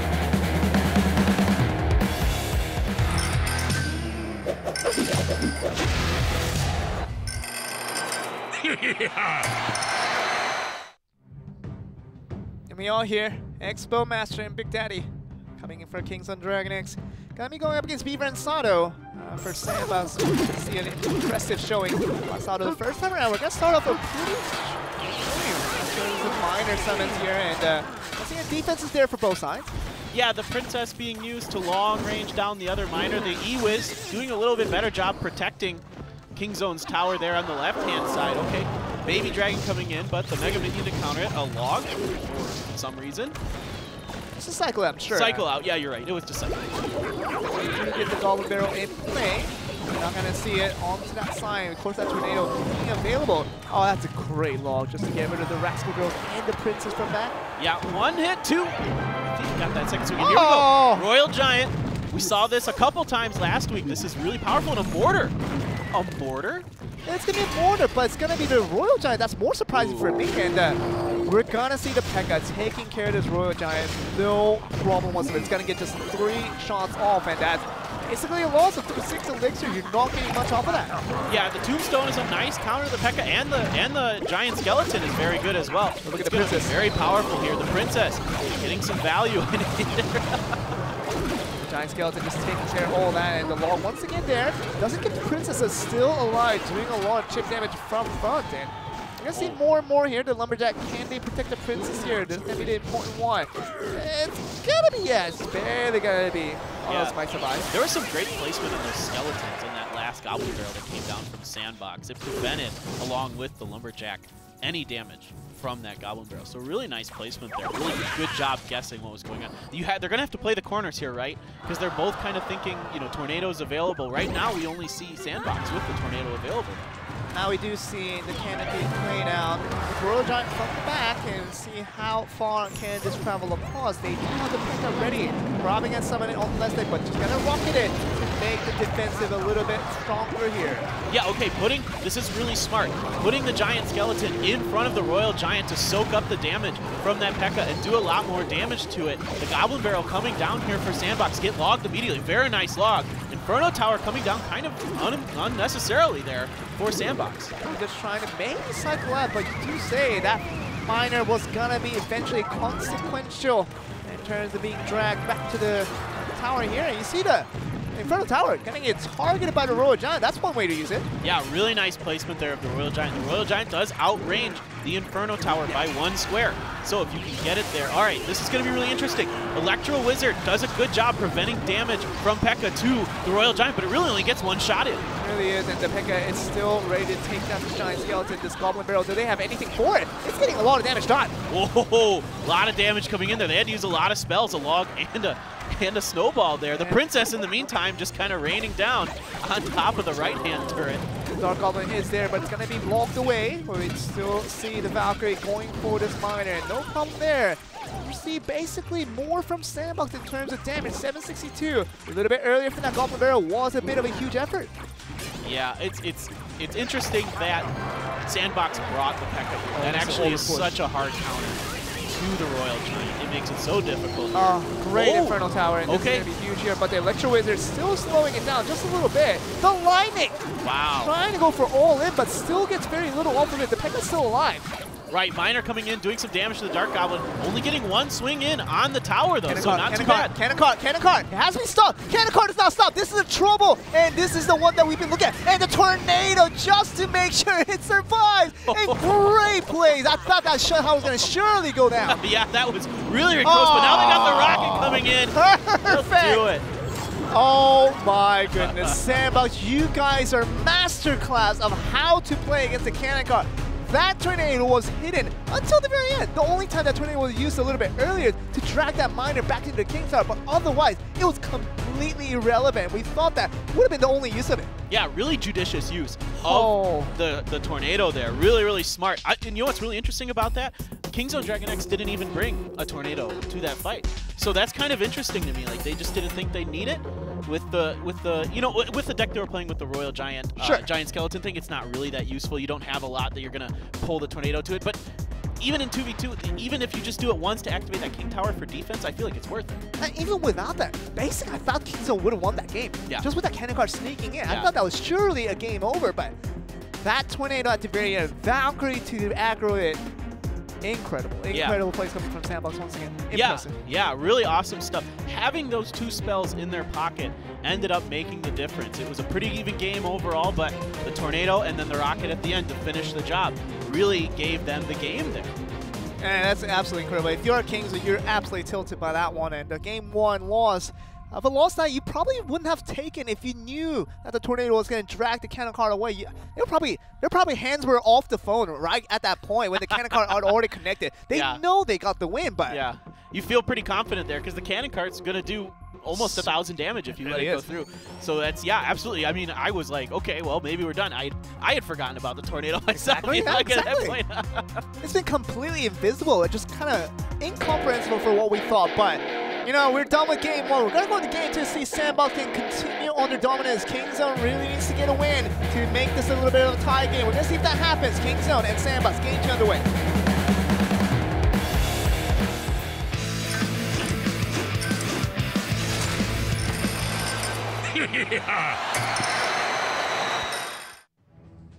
And really, as we expected, Paper Thin, just incredibly close matchup coming from these 2 teams, not like the ones we saw from the last series. Yeah, exactly correct, Joel. And we can already see that I think Kingzone DragonX learned a little bit from last game.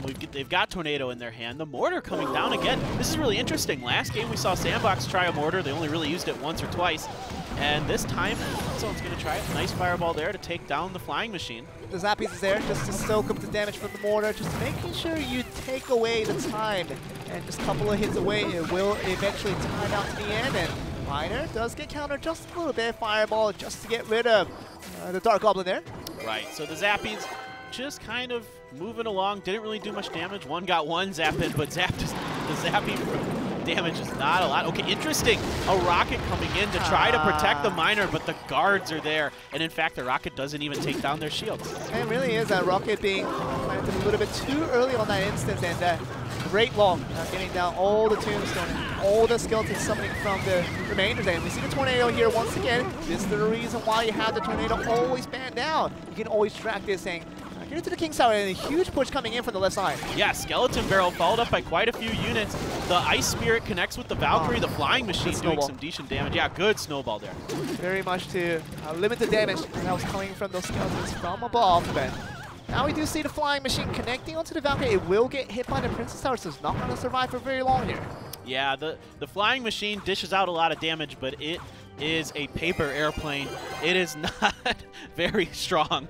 It's not made from very strong material there. The tombstone coming down again, just kind of cycling cards here for Kingzone DragonX. A fireball, interesting to take that tombstone out. Oh, okay, mortar followed up by execution. Really aggressive here by Kingzone, and the mortar does connect, so this is an interesting one. The Tesla will be connecting onto the mortar, so that's going to be good to go, but only a few hits though, as we see the fireball being the last resort. Going to this one, execution are going to be targeted out. Yep. Ooh, a nice skeleton barrel there to distract from the cannon cart. The cannon cart did no damage. Okay, Valkyrie will be coming in. Once again, they have the snowball ready, maybe. Yes, they do it. That will get rid of the skeletons, but cannon will be surviving. Dish out the damage, but this mortar, how far can this get? Still connecting onto the Tesla here. Yeah, so far the mortar hasn't been too effective. They've got the Tesla to counter it. They've got a lot of things that can counter the mortar, honestly. The Zappies actually doesn't do a lot of damage to them. And they can just kind of plod along and get through. Here comes another skeleton barrel trying to get this to work this time. Ice Spirit coming up behind it. Okay, Rocket coming in now to try to protect this push. Okay, we're gonna have to see. Oh, the snowball's a little bit early, and that's an absolute disaster. And you knew you had to be on time, and that is what caused him in the end. The snowball a little bit early. It is sometimes very tough to predict when those skeletons will come down from the barrel, but that is an example right there when things go wrong. Yeah, absolutely. That snowball had to hit the skeletons, and it didn't, and that ended up losing them the game.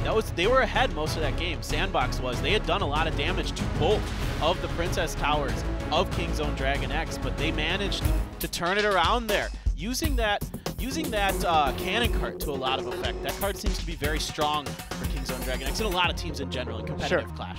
And we'll see if that comes into effect once again. Game 3 will be underway, guys, because very close matchup as we expected, but really was all decided by that last Skelly Barrel that did fall down to the ground. We see many mistakes like this, even in competitive play. Talk about E-Wiz, getting rid of all the skeletons in right timing, but that's sent a little bit early. All the skeletons got to do massive damage. Right, exactly. So it's a hard timing to do. Any player who's ever played the game knows that yeah, E-Wiz, Snowball, Fireball, Zap.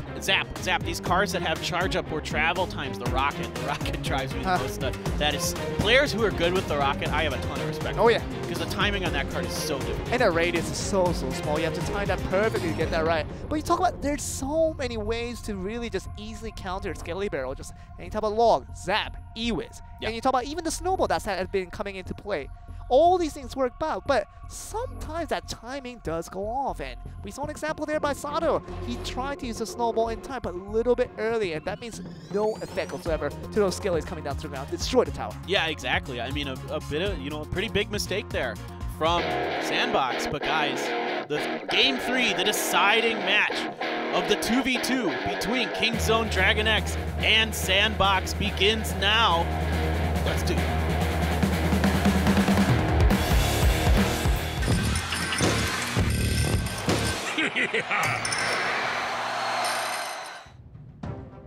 So after a very conventional win by Sandbox in that Game 1, a very cheeky, dodgy win by Kingzone in Game 2. But understandably, these teams are very good.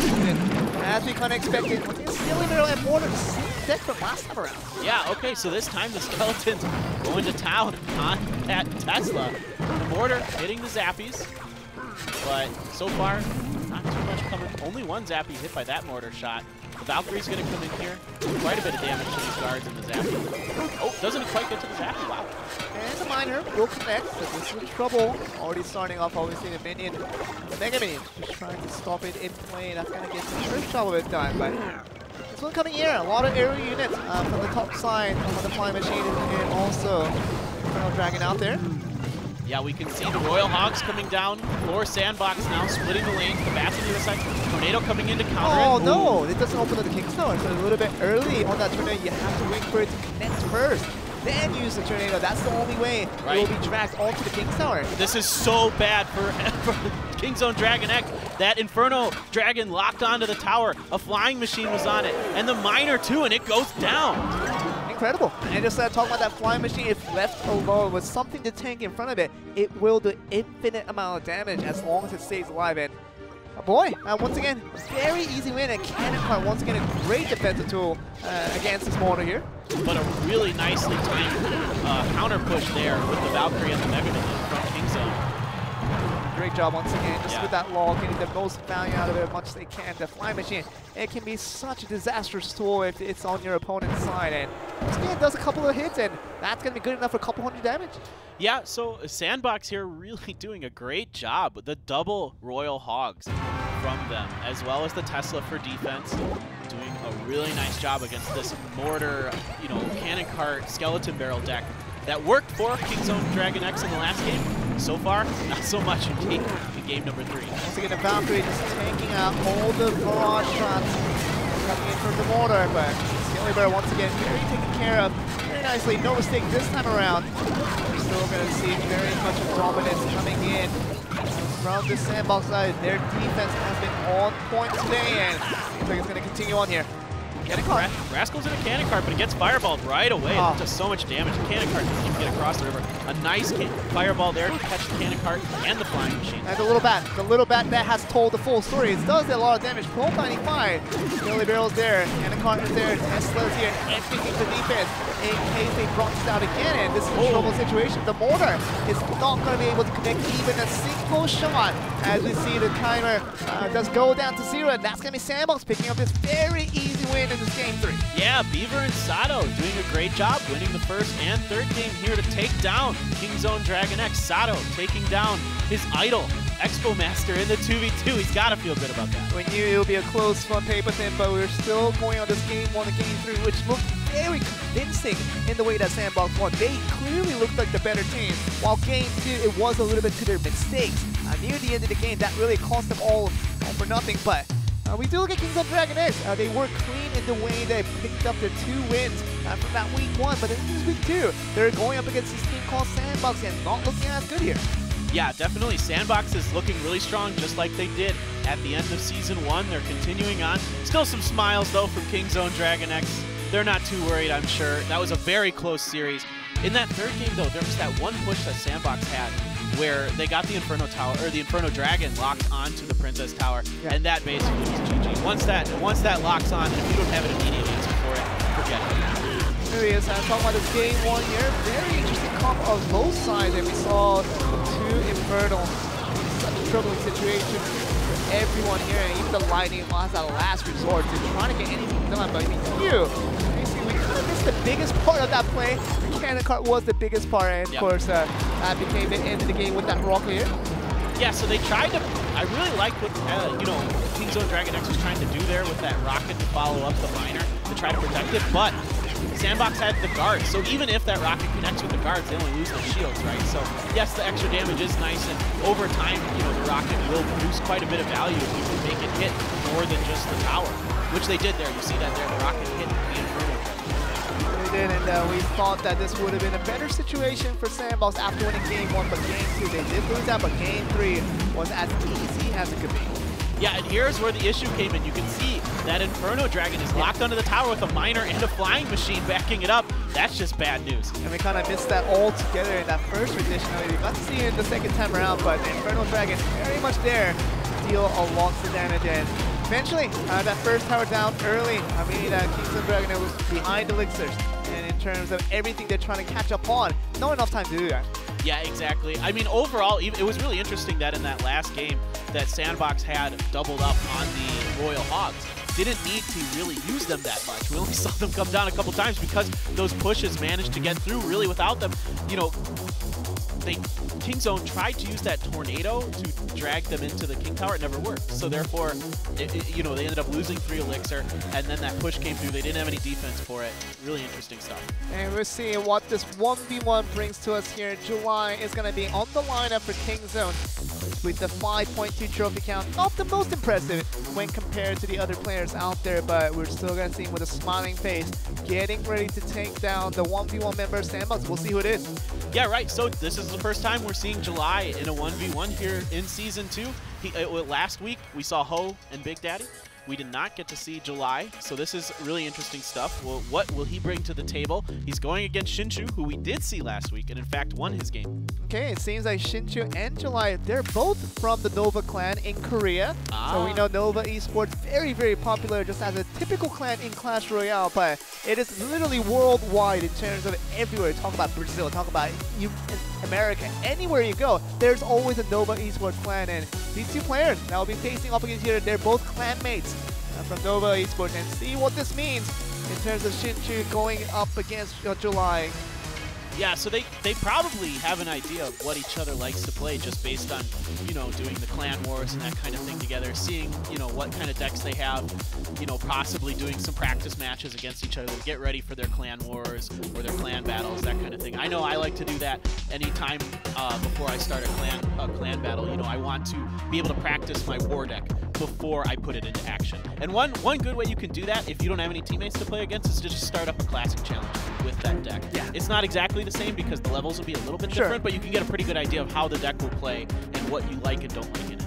And kind of pity that I don't practice with that, which is probably the reason why I lose a lot more clan wars than I do win, but I'll take your advice for the next one. But we are looking at Shinshu, of course, with the ban that came out. Royal Hall's not going to be in play. The Fireball on the other side, we were talking about it a little bit earlier before the 2v2 actually began. The Fireball may be banned out from Shinshu, thinking that maybe he wanted to play the Royal Hogs pretty aggressively there, but when you wanted to play the Royal Hogs, but the Royal Hogs were banned on the other side by July, that's a bit of a trouble for him. Yeah, so what we've seen in the past from Shinshu is he likes the P.E.K.K.A decks. And you can still do that. If Fireball's banned, you don't really need Fireball in a P.E.K.K.A deck. And in fact, if the opponent had Fireball, it's kind of whatever either way, because most likely the single target units that you're using are going to be like Bandit, Royal Ghost, that kind of thing. So Fireball isn't that efficient against those anyway. So I don't think it really changes too much in terms of Shinshu's possible strategy since he can't play the Royal Hogs, his other options. And we're going to be looking at what all these bans really mean. Why did the players ban certain cards here? But we're going to get a look at a game one between these two players, July and Shinshu, as Kingzone tries to come back after a set loss. We'll see if they can do that in this game one.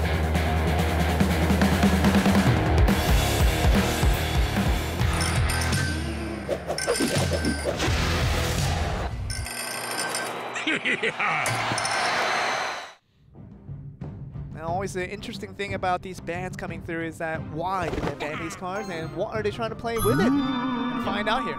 Now, interesting, Bandit and Royal Ghost. So this starts to tip off the fact that probably both players are playing some kind of P.E.K.K.A deck. That's typically when you see those two cards available. E-Wiz coming down from Shinshu to counter the Miner. The Miner does not get any hit. It seems like July is kind of opting for more of a chip damage kind of deck, but you see this E-Wiz coming through it. There's somebody there just to limit it. Let's get it one hit though. A couple of 2 hits? No, just gonna get one. Just one. Battle Ram here on the King's Tower, really. Yep, so Battle Ram starts to make you feel like, yeah, we might have a P.E.K.K.A coming from Shinshu, but you can have some other Battle Ram split push decks too. Giant would be fine. A few other things work with it as well. The Royal Ghost does a lot of damage to that Battle Ram though. Look at this once again. A P.E.K.K.A Asher predicted does come through, and it's going to be this charge on the left side for Shinshu. See if there's defense comes through for July. Yeah, July's got a lot of elixir counters with a P.E.K.K.A of his own. About the best play he can make there, but the E-Wiz comes behind for Shinshu. Yeah! Okay, the counter E-Wiz will prevent this. This is close, but it will just prevent the damage from coming down. And we know how significant that one E-Wiz can do, literally slowing down the P.E.K.K.A just a little bit further as if it wasn't slow enough. It means that one less swing that it gets means that it's going to die out much faster than your own P.E.K.K.A. Whoa, and Shinshu's Royal Ghost gets through and is starting to get some swings. Both sides, really? July's got to counter that. They both need to counter that. Okay, we're going to get more damage done on the left side for the side of July. Of course, the Bandit will not connect here. Battle Ram on the bridge. Yep, okay. Minions to counter. A Zap coming down. Very nice. Just get both of them here. And the Barbarians, how quickly are these knocked away? They're getting a lot of damage done. 2 minions is not good enough to mitigate the damage here.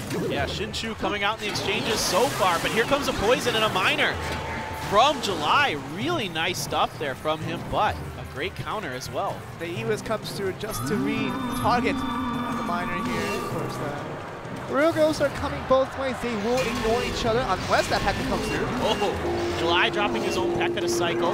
Okay, this is interesting. Shinshu's opted to put the battle ram behind the P.E.K.K.A in one lane. Will July be able to stop this? Going to be speeding up the P.E.K.K.A here. We see the Zappies going through, doing a lot of work. Now the Zappies making the P.E.K.K.A go towards the Barbarians instead. We're going to see this P.E.K.K.A swipe down the Ewis. How far can this get here? July a little bit pressed here. It's going to be tough for him to get through this without taking too much more damage. The Ewis and the minions are coming down now. Oh, a nice counter Ewis. Oh, the battle ram just making sure it gets into play, and it will get the shots in, and that will be good enough. No answer for July as Shinshu, after a very close match, after being a little bit behind in terms of the early game, does come back to win that game 1. Yeah, super interesting use of the battle ram there. Usually you see it as a split push in that type of deck, but he was able to make it work behind his P.E.K.K.A, allowing the P.E.K.K.A to kind of block it. And then eventually, you know, July just didn't have enough to answer it. He had Bandit, he had Ewis, he had Royal Ghost, but that is not enough to deal with that kind of push. So they're going to take a timeout here. Yeah, maybe that shock was a little bit too huge for July, and he needs a little bit of time to think this over, because still about one more game lost for the side of Kings of DragonX. That will be wiped out 2-0. And you don't want that if you're Kings of DragonX currently with 0 losses into the season. You don't want to take that first one this early in the season. Yeah, definitely. Both players playing very similar decks, so it kind of came down to, you know, was the miner or the battle ram going to kind of make the difference? Yeah. You know what I mean? But yeah, July, he's fighting for King's Zone DragonX life now. They only have one more game. If they lose one more, they're out. They lose to Sandbox. So this is really, really good stuff here. I mean, both players played almost an identical deck. And we do go back to that deck of what these players brought out. The Fireball Man now starting to make a little more sense. The Zappies is there, the Ewis is there. All these things can be very vulnerable to that one spell. It's going to be completely survivability, and it's going to be raised up to the roof. And when you have those zapping units out there to talk about the Zappies and talk about the Ewis, and it's going to be there to counter the defense, and that does very well for the side of Shinshu, and really wise of him to bring out the Fireball. Obviously the poison doesn't do as same of an effect when you have that Fireball can immediately knock those units away. Right, exactly. And poison's a lot more difficult to use because the units will move away from it, right? It's not that instantaneous effect that the Fireball has. We saw that one time with the Flying Machine. Now it only got one hit in, but the Flying Machine did make it outside of the poison. You know, so it's kind of a little bit of an even exchange there for July instead of being a positive one. And of course, you ban out the Royal Hawks wanting to play that miner deck, but July, he was a little bit counter on the other end. It seemed like a very similar deck, but when you have the similar deck against the miner deck composition and you have the P.E.K.K.A just swinging down at you, not much damage is going to be done. Yeah, really, the P.E.K.K.A is so good actually at defense, and then on offense, he's just so tanky. Yeah, he's really slow, and if you have something like Zappies and Ewis, you really slow him down and make it really hard for him to swing. But on offense, it's a lot harder to get the Electro-Wiz and the Zappies into range to attack the P.E.K.K.A, so he's very strong on defense. We got that extra minute for July to think things over with his teammates to help him pull through. And we'll see if that made a difference here. We're going to start up potentially the last game after Shinshu picks up that first game. He picks up a second one. That's going to be a complete blowout of King's Zone DragonX. We'll see if Sandbox can get this job done.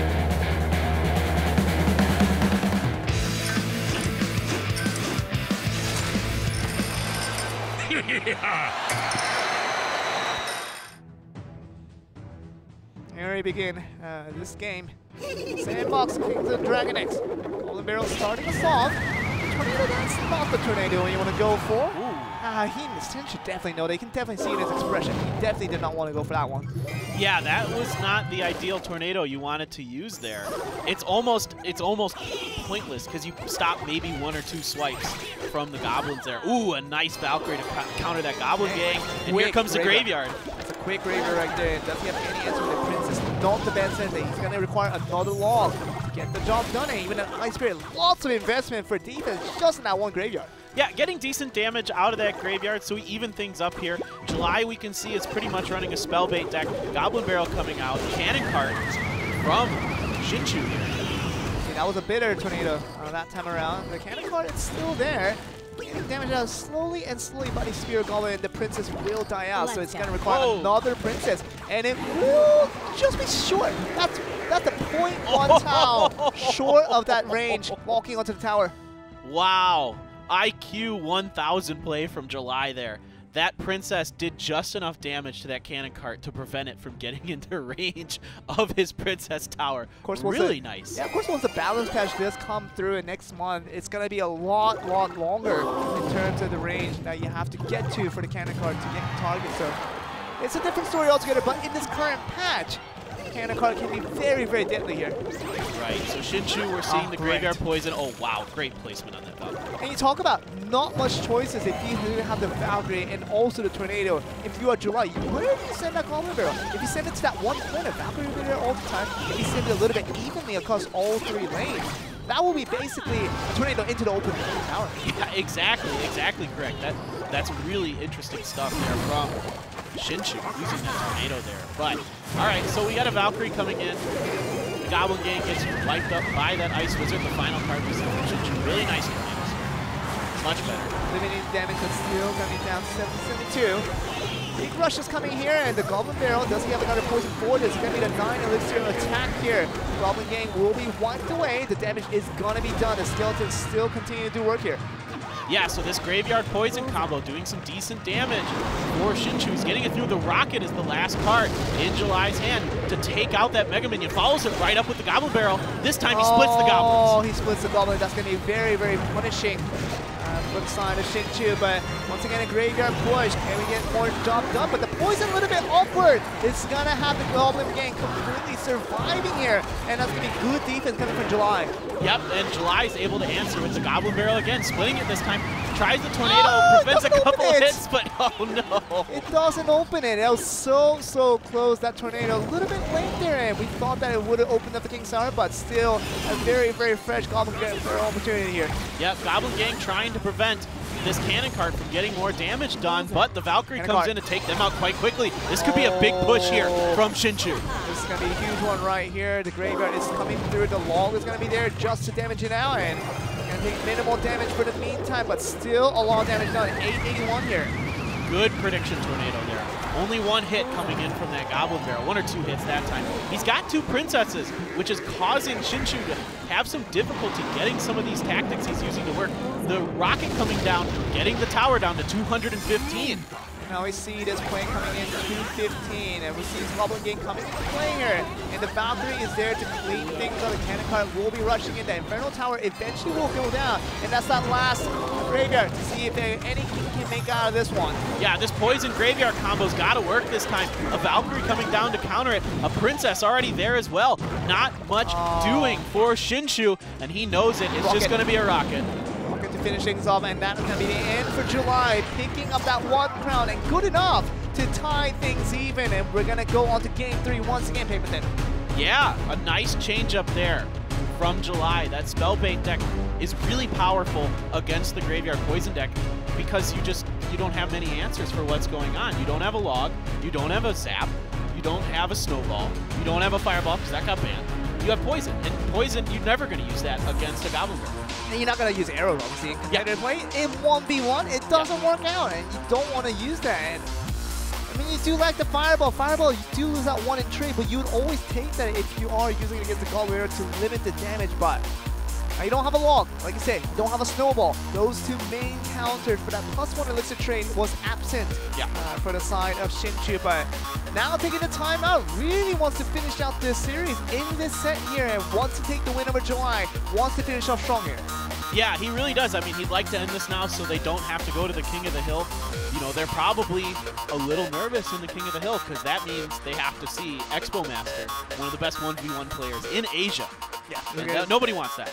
It really is, and the timeout probably should mean that the players should be talking over some strategies that will be so vital for Shinshu hopefully collecting this win and ending up the series right here. But see, the players, they're really conscious about the fact that King of the Hills could be not the best situation for them, and they want to finish out now. And against July, they feel like Shinshu can do it, but feel like a little bit of mistakes that came here and there, especially with that first tornado that came against the first series of Goblin Barrels in that game 2 was a big mistake. Obviously a little bit of mistake coming in from Shinshu, so took a lot of damage early. All that led to eventually a rocket finish. Yep. And we'll see what July can do in this game 3, hopefully winning this out. Yeah, it's just not the deck you want to bring against a spell-based deck. He would have been much better off going back and staying with the P.E.K.K.A. Battle Ram deck, kind of that split push possibly deck. That actually can give a little bit of a fit because there isn't anything in there when you have the Valkyrie and the P.E.K.K.A. and that kind of thing that can really deal with that in a spell-based deck. That, you know, you have Rocket, but that doesn't do that much damage to P.E.K.K.A. Yeah. You can Rocket the Valkyrie, I guess, you know, but then you have Log or something like that to take care of the Goblin Gang, the Goblin Barrel, that kind of thing. And we'll see what this all equates to. 5 seconds left before we have this third game very much underway. July and also Shinshu, they're ready for this match decider in terms of this series. Whether it goes against set 3, whether it stays in set 2, and July really needs to win this out here so that he can rely on the Expo Master and the rest of his teammates to go to that King of the Hill. Yeah, definitely. I mean, he's got a real chance. He played very well. In that second game, he had really good timing with those princesses. But it's time. The deciding game. Game 3, July versus Shinshu. Time to see if King's Own DragonX can survive or if Sandbox will take this match here in Clash Royale Asia.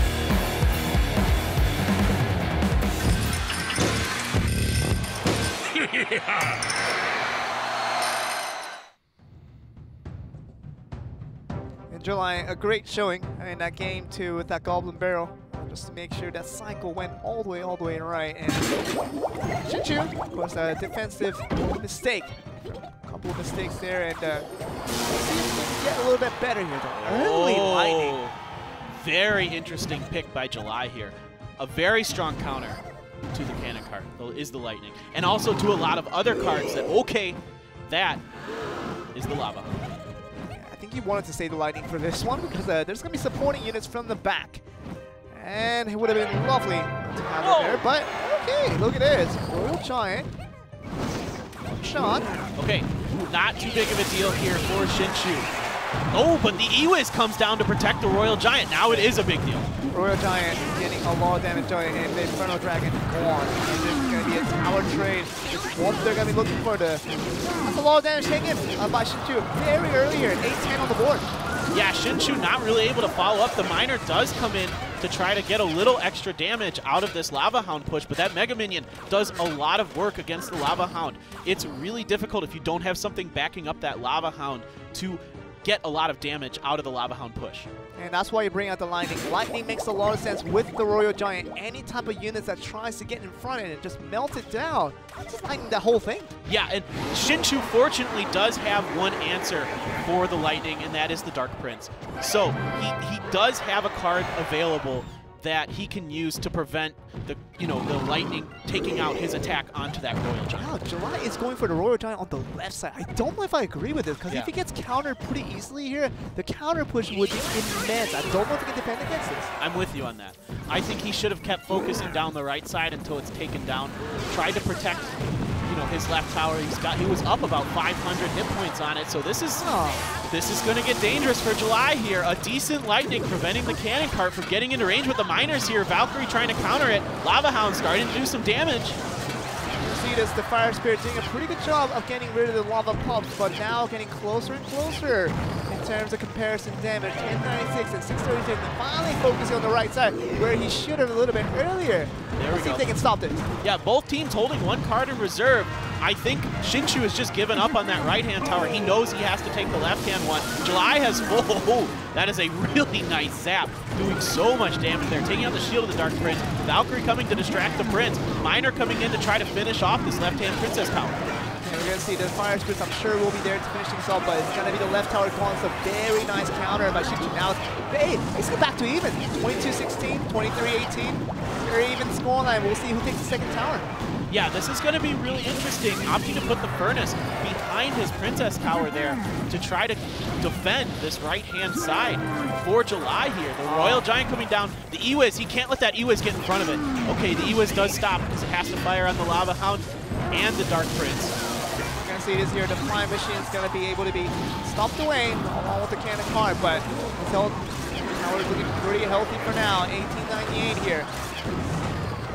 Pretty even exchange between both teams there. A little bit in the favor of July so far. Okay, the Furnace comes out in front this time. The Electro is going to need to be used for defense instead of backing up the Royal Giant this time. We're looking at this now. Inferno Dragon will be there because the Ewiz is on the right side. Pretty easy defense. You are Shinshu just on the Inferno Dragon now. Can they keep this Lava Hound going? That's the big strategy here. That's the big kind of assignment that really needs to be taken by Shinshu to see if he can get this done. Right, okay, yep, the Ewiz had to come down there to defend against an Inferno Dragon. The Dark Prince to counter him. Dark Prince does so well against the Ewiz close up. Like he does most things close up. He still even has his shield on it. Gets taken down. The Royal Giant in the pocket. It's going to be huge, and obviously Cannon Card and the Inferno Dragon will limit it to very, very little swings. And Cannon Card comes in. Can this be stopped away? The Valkyrie's there. Yeah, so the Valkyrie had to go in the front. Mega Minion to protect against the Miner. The Miner only getting a couple swings in. Once again, the Cannon Card cannot get there. Ooh, yeah, Lava Hound in the pocket. How far can this get? The Lava Hound just trying to look for the explosion. The Inferno Dragon going through here. And the Flying Machine, it's still absent here. It's going to connect onto the tower. This is a trouble situation. The Lava Hound is going to be the trouble saver. And this is going to be the Flying Machine looking to finish the game off. And that one poison will be enough to finish off the game. And that one cheeky Flying Machine was the end of the story, Paper Thin. Yeah, wow. A really nice push there at the end by Shinshu, dropping that Lava Hound in the pocket. And he forced a defensive Lightning out of July there at the end. That's a big deal because that Lightning does so much damage to the Princess Towers. And it could have wiped out the Flying Machine. The Lightning did not get to that range to the Flying Machine. That would have been a crucial game saver and would have gave another chance towards July to get that counter push going. But it missed the Flying Machine. The Flying Machine went out of this world to put in the immense amount of damage. 1,000 damage, no problem for the Flying Machine when stranded. Yeah, and a great timing there by Shinshu to drop that Dark Prince to soak the Princess Tower arrows to allow the Flying Machine to do its damage. Really good stuff coming in from Sandbox. Very clean. Gotta give it to July. He put up a good fight, and I thought that he might have won that game 3 if more time was allotted to him, but no time when the Flying Machine is going to be attacking your Princess Tower on the right side. So good job of Sandbox to win that 2v2, win the 1v1, and get a good 2-0 sweep over the Kings of DragonX, now facing their first defeat. Yeah, absolutely. So it was awesome to see our two top teams here. We're going to go to the highlights between them. Really exciting matches. Both of them went to game 3. Sandbox coming out on top. We don't get to see that King of the Hill like we might have thought, but here's the first game with the Battle Ram P.E.K.K.A stuff. And like I was talking about, I found it so fascinating that Shinshu didn't split push with the Battle Ram. He was more using it in the same game. It makes a little bit more sense because sometimes people think about the Battle Ram as only an offensive tool to get to the tower, to destroy, to get the Barbarians to lead to the Princess Tower, but sometimes it works very well as a defensive tool, just distracting the targets. And in that case, it was the P.E.K.K.A. I was so distracted by the Barbarians being summoned from the Battle Ram as the other P.E.K.K.A from the other side offensively was taking out the P.E.K.K.A on the other side. And you know what that means. When you get one more swing from your own P.E.K.K.A, that's a feel-good moment. Yeah, exactly, right? When it comes to a P.E.K.K.A versus P.E.K.K.A battle, it's all about which one gets that first or gets an extra swing because you have an E-Wiz or Zappies, you know, protecting your P.E.K.K.A from their P.E.K.K.A and that kind of thing. That's a really good point. Here was game 3. Just no answers for this Goblin Barrel for Shinshu. The Tornadoes, just, you have to guess where those Goblins are going to go. The Rocket end up winning it. But look at that deck. All we had was a Tornado. All we had was a Valkyrie. Of course, it's kind of get there in time, but altogether, you have to rely on a split finish. All together, but Goblin Barrel, that was the answer for July that helped him win that game 2. And game 3, so close on both sides. Yeah, really interesting to see July pull out the Royal Giant. He got a lot of damage done early on. I think it really surprised Shinshu, but the Dark Prince is really good against Royal Giant decks because it can take out, if anything sneaks in front of the Royal Giant, it does really good at taking that out while hitting the Royal Giant at the same time. And you have the Cannon Card and Inferno Dragon that do so much damage to Royal Giant. You always have to have the E-Wiz behind the Royal Giant. After the first time Shinshu experienced that E-Wiz, he made sure that E-Wiz came out in the other area before sending out the Inferno Dragon again. So very smart play once again, but all of that story did result in an ending conclusion of that Flying Machine. That was the finisher to the game. Yeah, a really nice play there overall by Shinshu. I'm really liking what we're seeing with these Flying Machines, where they're able to kind of sneak in and do some damage where you don't really expect it to because it's such a flimsy Flying Machine, Cannon Car, all the same theory, but we're gonna go with an interview with B. 네, 오늘 두 번째 매치 킹존과 샌드박스의 대결. 승리는 바로 샌드박스에서 가져러 왔습니다. 승리하신 비버 선수 축하드립니다. 감사합니다. 아, 오늘 2연속 승리를 가져오면서 정말 3연승 가도 이제 한국에서 단독 1위거든요. 소감 한마디 부탁드릴게요. 시즌 1 때는 저희가 첫 한국전 할 때 3패로 시작을 하고 했는데 이번에 3승으로 기분 좋게 시작할 수 있었던 것 같아서 되게 좋고 진짜 1위 각이 보이는 것 같아요. 네, 지금 비버 선수가 신입 선수들하고 계속 지금 호흡을 하고 있거든요. 저번에는 썬더 선수, 이번에는 사도 선수 이러면서 신입 선수가 자꾸 출전을 하는 이유가 뭔가요? 일단은 대회 경험이 많지 않은 친구들이기 때문에 이제 한 시즌이라도 경험했고 이제 좀 안 떨 수 있게 2대2에 나가서 이제 안 떨 수 있게 마인드 컨트롤도 잘 해주는 그런 거 때문에 좀 2대2 네, 그래서 사도 선수가 두 번째 경기였는데 세 번째 경기에서 이제 그 눈덩이 실수가 있었잖아요.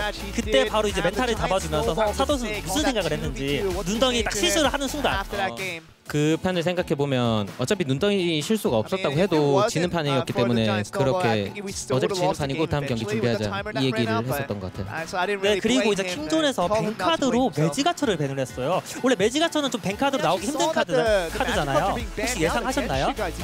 저희는 토네이도 밴을 예상하고 있었는데 러버와츠는 전혀 예상을 못했었던 카드라서 어제 연습했던 덱을 바꿀까 생각했는데 그래도 숙련도 있는 덱으로 가자 이렇게 해서 네, 그리고 사도 선수가 이제 팀에 약간 에이스라고 할 수 있는 비버 선수가 있는데 킹존의 대석장 선수를 굉장히 팬이라고 해요.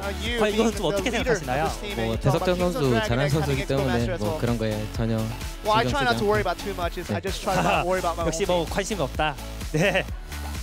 네, 박격포가 로자 때문에 아무것도 못하는 타이밍이 있었는데 왜 박격포를 꺼냈는지 사실 그냥 밴 카드 토네이도 밴을 예상해서 짰던 덱이기 때문에 그 카드의 숙련도가 높다는 이유만으로 그냥 해서 그냥 좋았던 것 같아요. 네, 그리고 이제 앞으로 이제 해외 팀들과의 경기가 남았는데 어떻게 경기할 것이니 각오 한마디 부탁드릴게요. 최다 인원인 팀인 만큼 다양한 엔트리로 항상 상대팀이 저희 팀을 생각하지 못하게 예측하지 못하게 잘 준비해서 경기해보도록 할 생각입니다. 네, 축하드립니다. 네, 이렇게 해서 킹존을 꺾은 비버 선수와 만나봤습니다.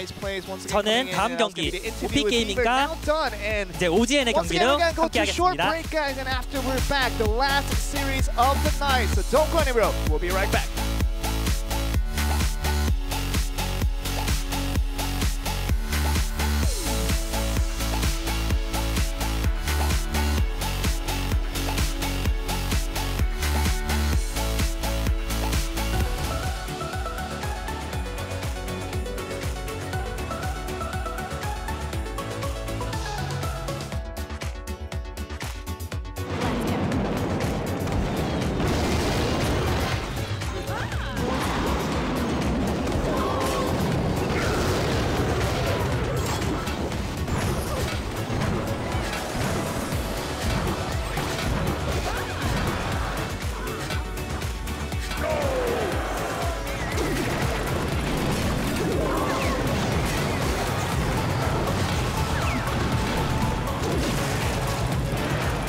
Welcome back, everyone, to Clash Royale League Asia Season 2. We're back with Korea. Their 2 series went handily over to Sandbox, and we're going into the 3rd set. Now we're not gonna have Sandbox. We're gonna have 2 different teams. OGN ENTUS that didn't win out in that 1st series against the winner of Sandbox, but we'll be against OP Gaming for a new perspective on things. Yeah, definitely. Both teams looking for their first win of Clash Royale League Asia Season 2, but we have a VCR that we're gonna watch real quick, guys.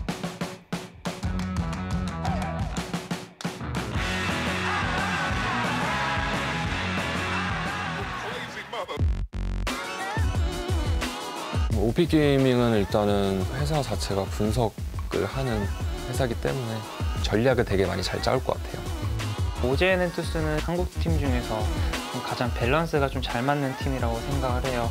각 기량의 편차가 그렇게 심하지가 않고 잘 분포가 되어 있는 그런 팀이라고 생각을 하고요. 거의 선수들이 많아요. 선택의 폭이 되게 넓은 것 같아요. 2대2 팀도 거의 고정인 것 같고. 저는 2대2 OPG랑 했었다가 졌습니다. 차슈, 을찬 조합. 만약에 이번에도 만나게 된다면은 이기는 모습 보여드리겠습니다. 이번에 만나면 절대 지지 않도록 하겠습니다. 경계되는 선수는 진TV요. 제 친구 추가가 됐는데 자기 전에 항상 연습하고 있고 일어나서 보면 연습을 하고 있더라고요. 진TV 선수는 하루에 한 15시간씩 연습하는 사람이기 때문에 경계가 될 법합니다. 가장 경계되는 선수가 원크라운 선수예요. 요즘에 이제 랭크 게임에서 높은 등수를 유지하고 있기 때문에. 일단 스크림을 몇 판 해봤었는데 할 때마다 정말 좀 눈부신 플레이가 좀 돋보였기 때문에 이기도록 노력하겠습니다.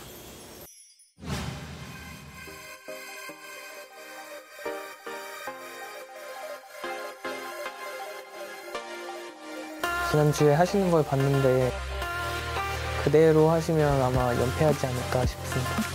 비밀병기는 항상 준비가 되어 있고요. 사실 차슈가 있기 때문에 저희가 이길 수 있을 것 같습니다. 차슈야, 우리에게 1승을 줘서 고마워. 하울아, 너는 정말 말이 많은데 나는 말이 아니라 플레이로 보여줄게. 저희가 먼저 올라가겠습니다. 저희가 무조건 이기도록 하겠습니다.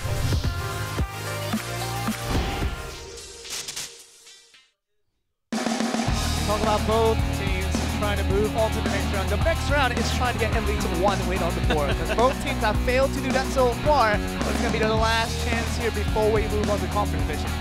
Yeah, so some really funny banter there between the 2 teams that had me laughing a little bit there with Paul and Chasu going at it between each other. Really funny stuff, but I'm excited to see this. Here is OGN ENTUS, 1 Crown Hall, Shot and Smokey, Q Mills. Now usually, we see Shot and Smokey as one of their 2v2 players.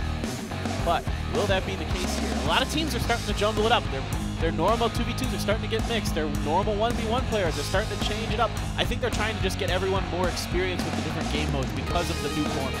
In the first 2 weeks, I think it's a good time to get that done. Because once you start going up against different regions, like Japan and also Southeast Asia, you're going to have to bring your A game in.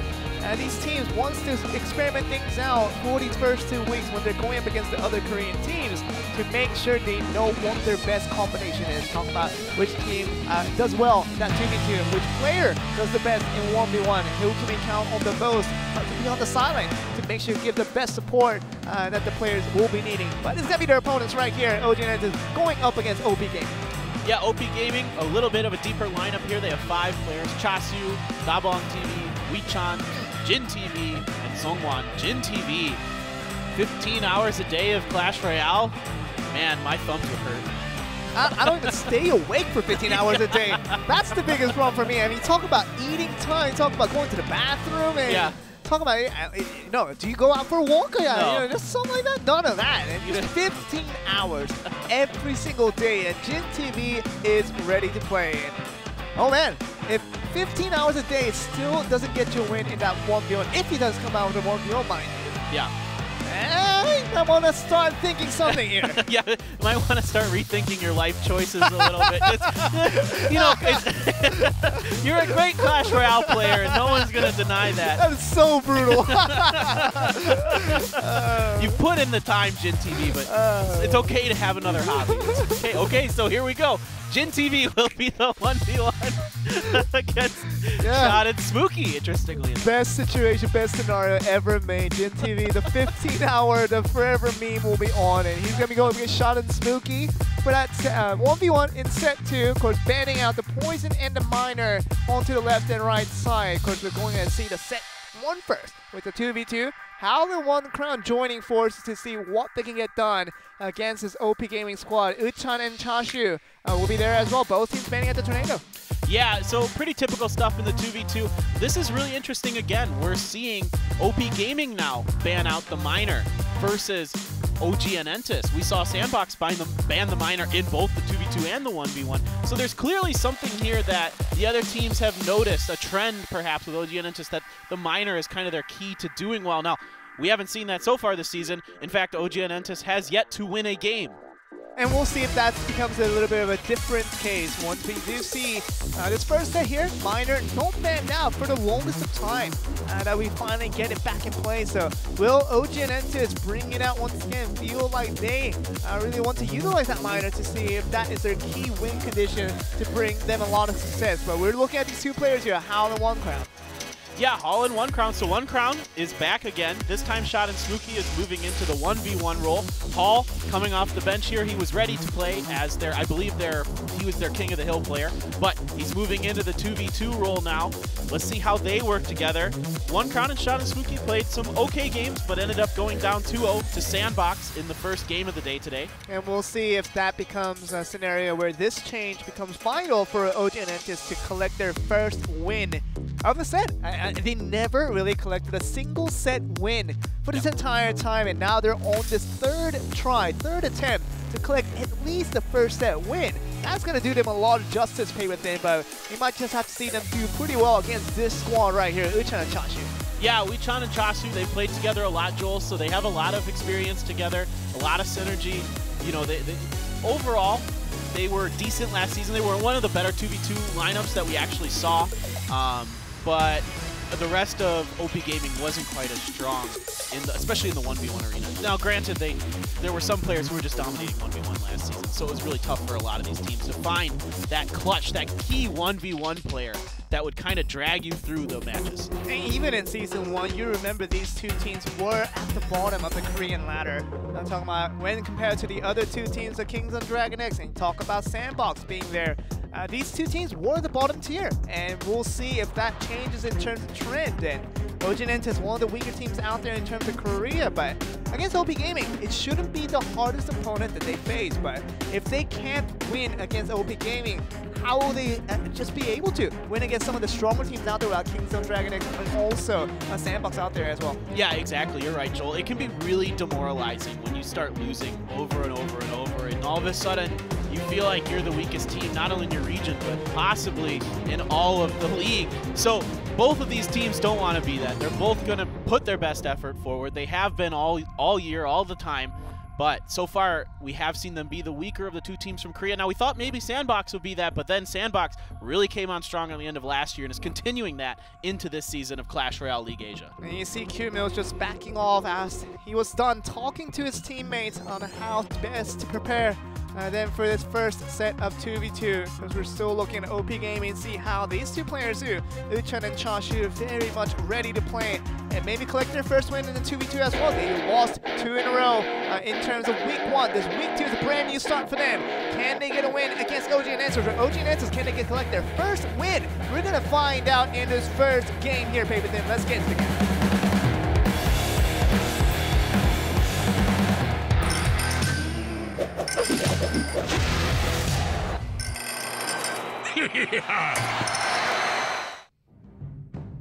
And always with the King's Laughter, we know that we are beginning this game here, Pay With Them, and we're starting off with Lava Hound.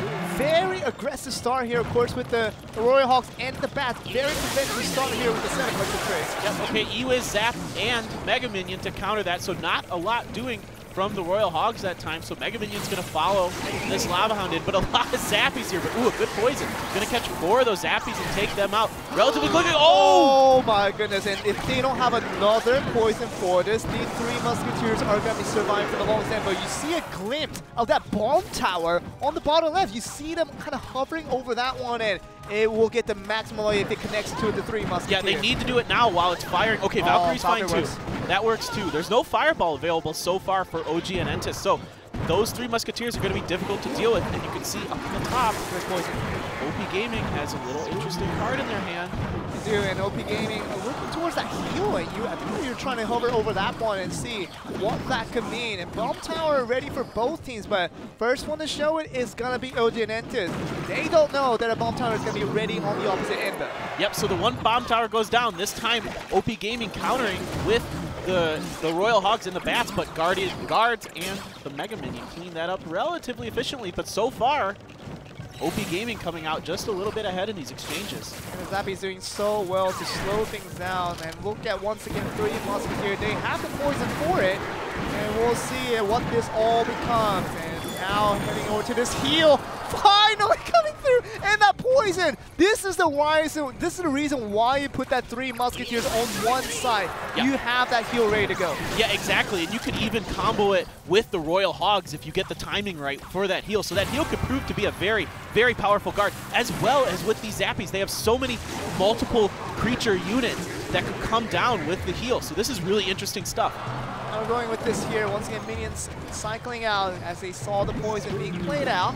Flying Machine and the Royal Hogs there for play, but it's going to get destroyed before it gets a single hit onto these Royal Hogs here, now taking a lot of damage. Yeah, the Hogs getting through again. The guards come down to try to deal with it and the Mega Minion, but still, these Royal Hogs are doing quite a bit of damage. An Electro Wizard to try to counter again, but still, the chip is real. 1361 onto the left side as you see another hover towards this poison, double poison, just to make sure these 3 Musketeers do nothing. The Zappies are coming from the side, it means they will be less affected by this poison, slowing down this Lava Hound just a little bit more. The 3 Musketeers again come down. It was a nice job by OGN ENTUS Ace to use the double poison on those 3 Musketeers that prevents the heal. Yeah, exactly. Now it's going to be really difficult. Here it comes. Here comes those Hogs. They're going to come in. Will the heal come down? The heal, I definitely see this one coming. Heal is finally coming towards two of these Musketeers here. They will survive and still got to move on here. The Royal Hogs once again coming. I see it and coming here. Paper thin. It seems like the Royal Hogs will be too much for OGN to handle. Yeah, the Bomb Tower coming in, doing some work, but the Zappies are there as well on the right side. The Bats are getting through, taking out those Mega Minions. 2 Mega Minions almost go down. A Mega Minion and a half for that push, and look at this, both towers at about 1,000. And you see the main win condition being that Lava Hound for OGN, and they cannot extend this in. Look at late poison going towards, which we thought would have been better if they hit the tower as well. Yeah, it looks like maybe OGN ENTUS is setting up for a double Lava Hound on the left-hand side push, but OP Gaming has so many answers to the Lava Hound. Okay, now we're looking through this. The Royal Hogs once again going to be slowed down, but not completely stopped here. And we see, once again, the tower being reduced down to 713. The heal coming back. 43 Musketeer after taking the damage. And the second series of poison now being forced out. The Royal Hogs are once again charging through, but the Bomb Tower is there for damage. Yeah, a nice poison coming through, gonna wreck that Bomb Tower pretty well. One hit coming in from the Royal Hog that time. Flying Machine gets zapped down, so it cannot do any damage. The poison is chunking though, down to 439 on that left-hand Princess Tower. OGN ENTUS is going to have a very tough time doing this. They're going to have to make this last push work. We do have a minute and a half just waiting for this end here, but we're now looking towards, once again, a Lava Hound on the bridge.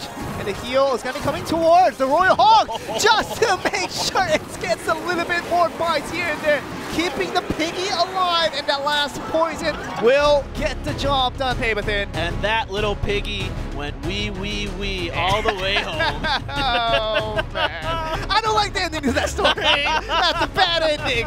Oh, my word. Oh, that was a terrible joke. That was a fantastic story. Just the evil output of that one. The plot twist on that one is going to be real. The heal is going to be the tongue twister of what we didn't expect from any of these teams out there. And finally, we see a valid usage of that coming from OP Gaming. Yeah, a really creative deck there from OP Gaming. They have so many units that can benefit from that heal. Yeah. The Hogs, the Zappies, the 3 Musketeers, the Minions even, could if they get zapped or something like that, because we saw a few Minions come down. Basically, just about everything they have in that deck benefits from the heal. Really interesting stuff. I mean, you had to see OGN ENTUS use double poison to deal with it, and that's a lot of elixir coming down. Now, to deal with 3 Musketeers, yeah, it's a slightly, better elixir trade. You're gaining 1 elixir there for 2 poison versus 3 musketeers, but at the end of the day, you can't be constantly doing that because you need those poisons to deal with some of those other units that they're throwing out. And really, you're talking about what that heal means for a lot of players, really, because not many people use it. They just don't know the best use of that heal because they just don't use it as much. Some people think the heal is for the big units, for the really tanky units with billions of HP, but it's really not the case. It's about these smaller units to mid-size units that has a decent amount of HP, but will get reduced down, and once they're back up to full health, just as effective again. Right, exactly. You're going to get the most value out of it, out of those multiple unit drops that you would get, exactly like you were saying, right? Because you're gonna, if you're doing 1 big unit, you're only getting, you know, the 300 heal that comes out of it. But if you're doing 3 units, 5 units, you're getting, you know, 900 to 50, you know, to thousands of healing from it, which is really interesting. Will that continue? We've got game number 2 between OP Gaming and OGN ENTUS. OGN ENTUS looking for it. OP Gaming praying. It is time, guys. Game 2 right now.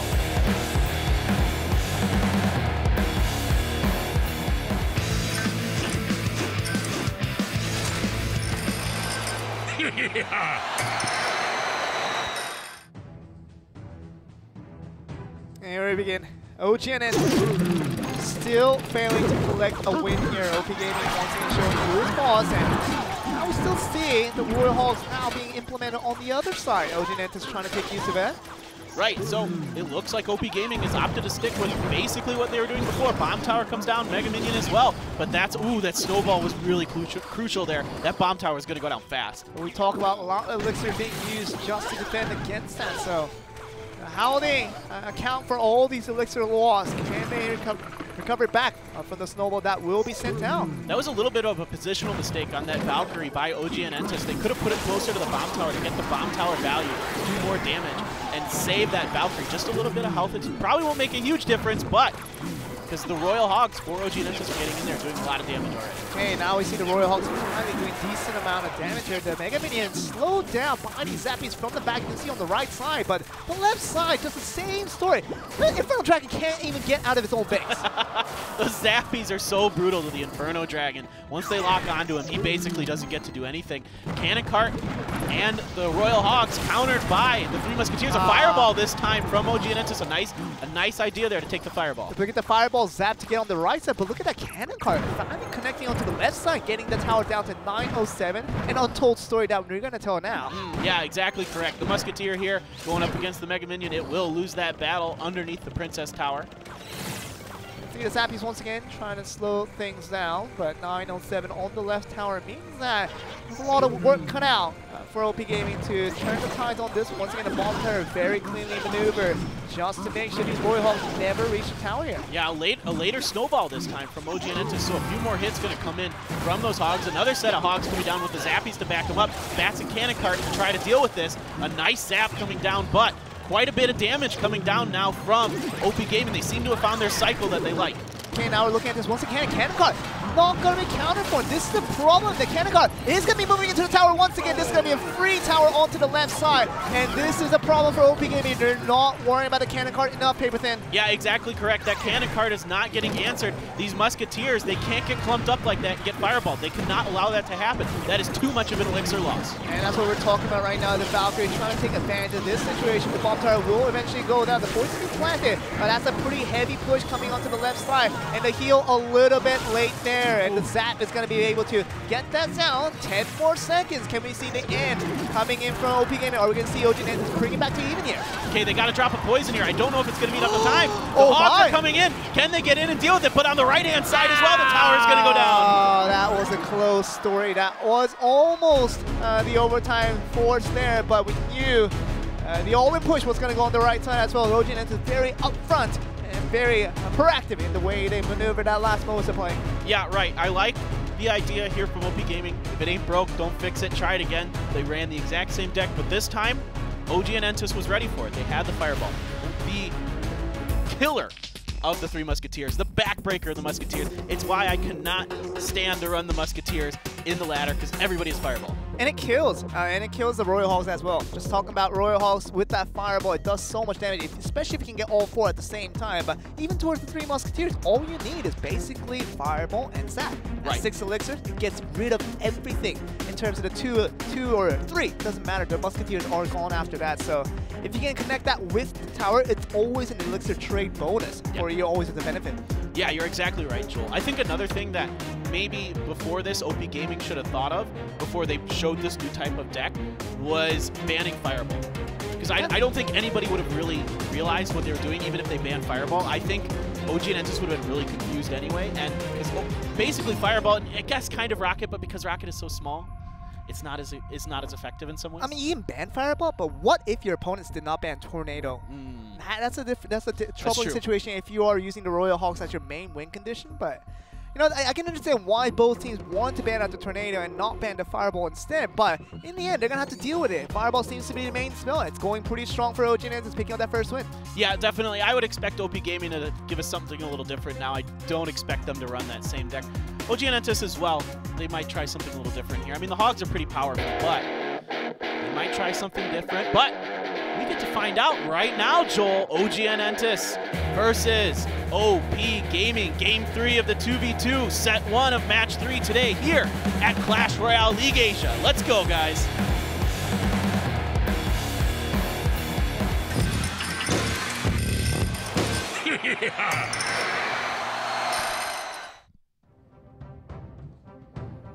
After a pretty heavy battle, we do see exactly the same deck. No change whatsoever. And I think the biggest problem that came with OP Gaming a little bit earlier in that instance was not really the Royal Hogs. It was more so the cannon card. They failed to defend that 2 times in a row. That's and it literally took down the left tower by surprise. Yeah, that's true. So both teams running the exact same deck basically again. Cannon cart from OGN ENTUS, the Miner again, the Royal Hogs. So this could look pretty similar. So far it does. And I feel like as long as OP Gaming can defend against the cannon card, and I think the Royal Hogs, they haven't taken care of. See, the bomb tower is going to be right there just to take care of everything. So that's no problem for them now. But as long as they can defend against the cannon card, I think that's going to be the big condition for them to win this game 3. Otherwise, you're going to suffer the same fate as they did in game 2. Yeah, they're going to have to find a way to deal with the cannon cart. And right now, the Miner's been doing a lot of damage. Ooh, that Fireball missed the Royal Hogs a little bit there, though. So they're going to get a few chips in. And trying to get the Flying Machine was a big priority, but I think it could have extended over to the Royal Hogs, but that would have been a little bit of greed. If you missed the Flying Machine, that would have been more of a toll being taken by the other side of OGN ENTUS. Yeah, that could be. You know, you ideally want to get all those units into that Fireball. Here come the 3 Musketeers this time. Now, the Fireball has already been used, so if OP Gaming can make these timings work with the 3 Musketeers, where they play them after they've seen a Fireball, they could have a fighting chance of this. But that cannon cart is so strong, and in fact does pretty darn well against the 3 Musketeers. And there's a Valkyrie as well. Wow, great timing with the Valkyrie. The Royal Hog as well, just trying to get everything in play. The 3 Musketeers back again, trying to get hit by, once again, the Fireball. Zap combo does a very good job. The Infernal Dragon on the right side. It's going to be taking care of the Zap just to make sure it doesn't get the charge through. Yeah, the Zappies come in as well to make sure that Mega Minion doesn't come in. A Poison comes down. OP Gaming seems okay with that. It's only 2 Zappies that are really going to take some damage from that Poison, but their tower's down to 80.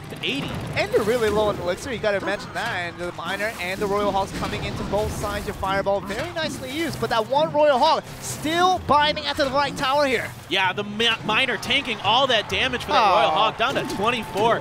So surely that'll go down to a Snowball, possibly a Poison if they feel like it, but a Snowball or a Zap will take care of it. No problem. Bomb tower coming down. Miner used defensively here for OGN ENTUS. They really do not want this push from OP Gaming to work. They just want to get that cannon card closest as they can while the Miner can take things out. Now we see the defense coming through, and once again, Fireball Zap should be in play, but Zap is not going to be used for now. Yeah, okay, they're going to try a hard push here on the right-hand side. Oh, Fireball comes in double Valkyrie, though. Will this be enough? A lot of damage going to that turret. The heal is not in time. Not in time, and that is the trouble, and that's going to be the end. It doesn't seem like OP Gaming has the answer for this one, and that's going to be it. We see OGN is finally picking up a set in this Season 2, and that's going to be a win towards the OGN. Yep, they get their first game win. They get their first set win. nice job by them.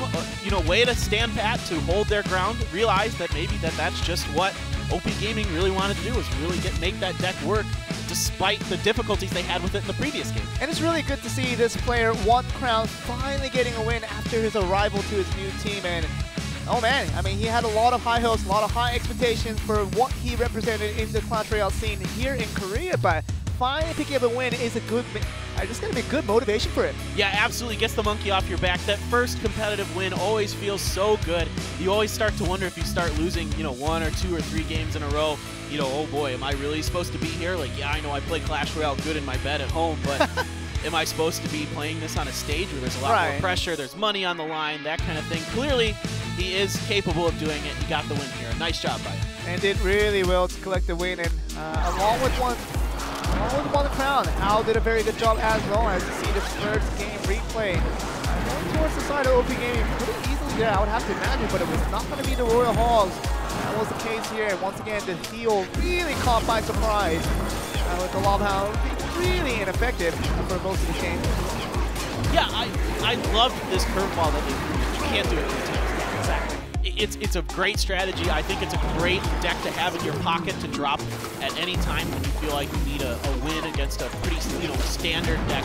I mean, this deck would do well against Beatdown. A lot of the Three Musketeers is so good if they're not running fire. And it's a little bit disappointing that OP Gaming comes from the company OPGG. You know, they're a gaming database company where they always study data. They compile different sets of data for every single game they get involved in, and it includes Clash Royale. So, you know, I would imagine a little more diversity, a little more creativity. I like the heal, but it works for 1 game only. Right. It doesn't work for 3 games straight. I think with OPGG being their sponsor, I think they would have come up with a lot more creative decks for 2. Be ready for all the 3 games. Yeah, it's kind of like Frost, right? Where it's really a one-trick pony. It can catch your opponents completely off guard and win you a game. But in the long run, they're going to figure it out. They're going to be able to place around it. They're going to be able to play around it. They're going to be able to build their deck around it. And that's what happened. OGN ENTUS was able to just predict every time what was going to happen. They had the Fireball available. That's really all you need then. Fireball's that. Yep. 6 elixirs to get rid of an entire 3 Musketeers, and you can't heal from that one. Yeah, exactly. You can't heal through that. That's not happening. So we're going to the 1v1 now. So we're going to see our 1v1 players. I see Jin TV over there. Jin TV, we knew he was going to come out, but he's going to be up against this player, Shannon Smokey. 6.1 in terms of trophy, and he's looking at his phone on the sides, on the top, any angle just to make sure it is working properly, and I'm guaranteeing it's going to work properly. Yeah, of course. We have tons of phones available, I'm sure. I mean, I'll give him my phone if he wants. He can borrow it for this match. That's fine. But looks like he's taking some time off from university to play some Clash Royale. So I get it, man. I'd do it too. You should. Take the opportunities when you can get them. Grab life by the horns and be a pro gamer. That's what we've seen from many different titles in the past, and we're going to see Clash Royale players take time off of school just to get involved in this CRL Asia Season 2. And first time for this guy, Shannon Smokey. We haven't seen him in Season 1, but we've seen this guy in Season 1. It's going to be Jin TV. Yeah, this guy did very well in Season 1, 12-2-11. Now, that doesn't seem that great, 12-11, but overall that is a winning record, which is tough to do in Clash Royale. I mean, if you can have a winning record, that's basically all you can ask for. And for a losing team too, OP Gaming wasn't a winning team, and they were never the top of the placement, but when you individually have a winning record in a losing squad, that is a good record, something that you should be very proud of if you're Jin TV. Yeah, absolutely. So this guy's a player. He plays a lot, 15 hours in a day. We talked about it earlier, but he's focusing on 1v1 for OP Gaming this season. So OP Gaming, one of the few teams that's kind of trying this strategy where they're just going to mostly use the same 1v1 player. So not going to experiment as much. Kind of, once again, it goes contrary to what we believe about OPGG as a company, but they're coming with this team. OP Gaming Clash Royale is their full team name, but 1 minute now for these 2 players to get ready for this first game with the set 2. OGN ENTUS, I'm sure they would like to win another one and maybe collect their first series. That will be very good for them, but OP Gaming just as desperate just to get their first win on the board. Yeah, absolutely, absolutely. So both teams here really in a tough spot. I think I want to talk about the bans a little bit here. I think obviously the minor, we talked about that before, where that seems like a team-specific ban. It seems like they figured out something about OGN ENTUS, and in fact, we saw the minor be very effective for OGN ENTUS in that last 2v2. It got a lot of work done. It tanked some damage for them. The poison, though, being the ban for OGN ENTUS here, I feel like the idea there is that you might want to kind of get rid of Graveyard. Now, obviously, Poison is just a good all-around card, but maybe you're trying to throw a curveball here as OGN ENTUS, and you want to play something like Graveyard Frost. It is kind of a reverse psychology, I should do say, because you would think that in the current meta, Fireball definitely outdoes a Poison in the same 4 elixir spells type of value there, but banning out the Poison, you're literally telling your opponent to use Fireball. So what does he have that is so effective against Fireball? Talk about that freeze with the Graveyard. It's definitely been a trending meta in the past month. So, you know, how can we see it come back into play? It's going to be very surprising to see a very unique competition brought up by Shadow_Smokey. But we're going to get on to game 1, guys, between OGN ENTUS, who had just won this set 1 of 2v2. Can they win it 1v1? Shadow_Smokey on the lineup. He's going to try to do it against Jin TV. Let's get into game number 1.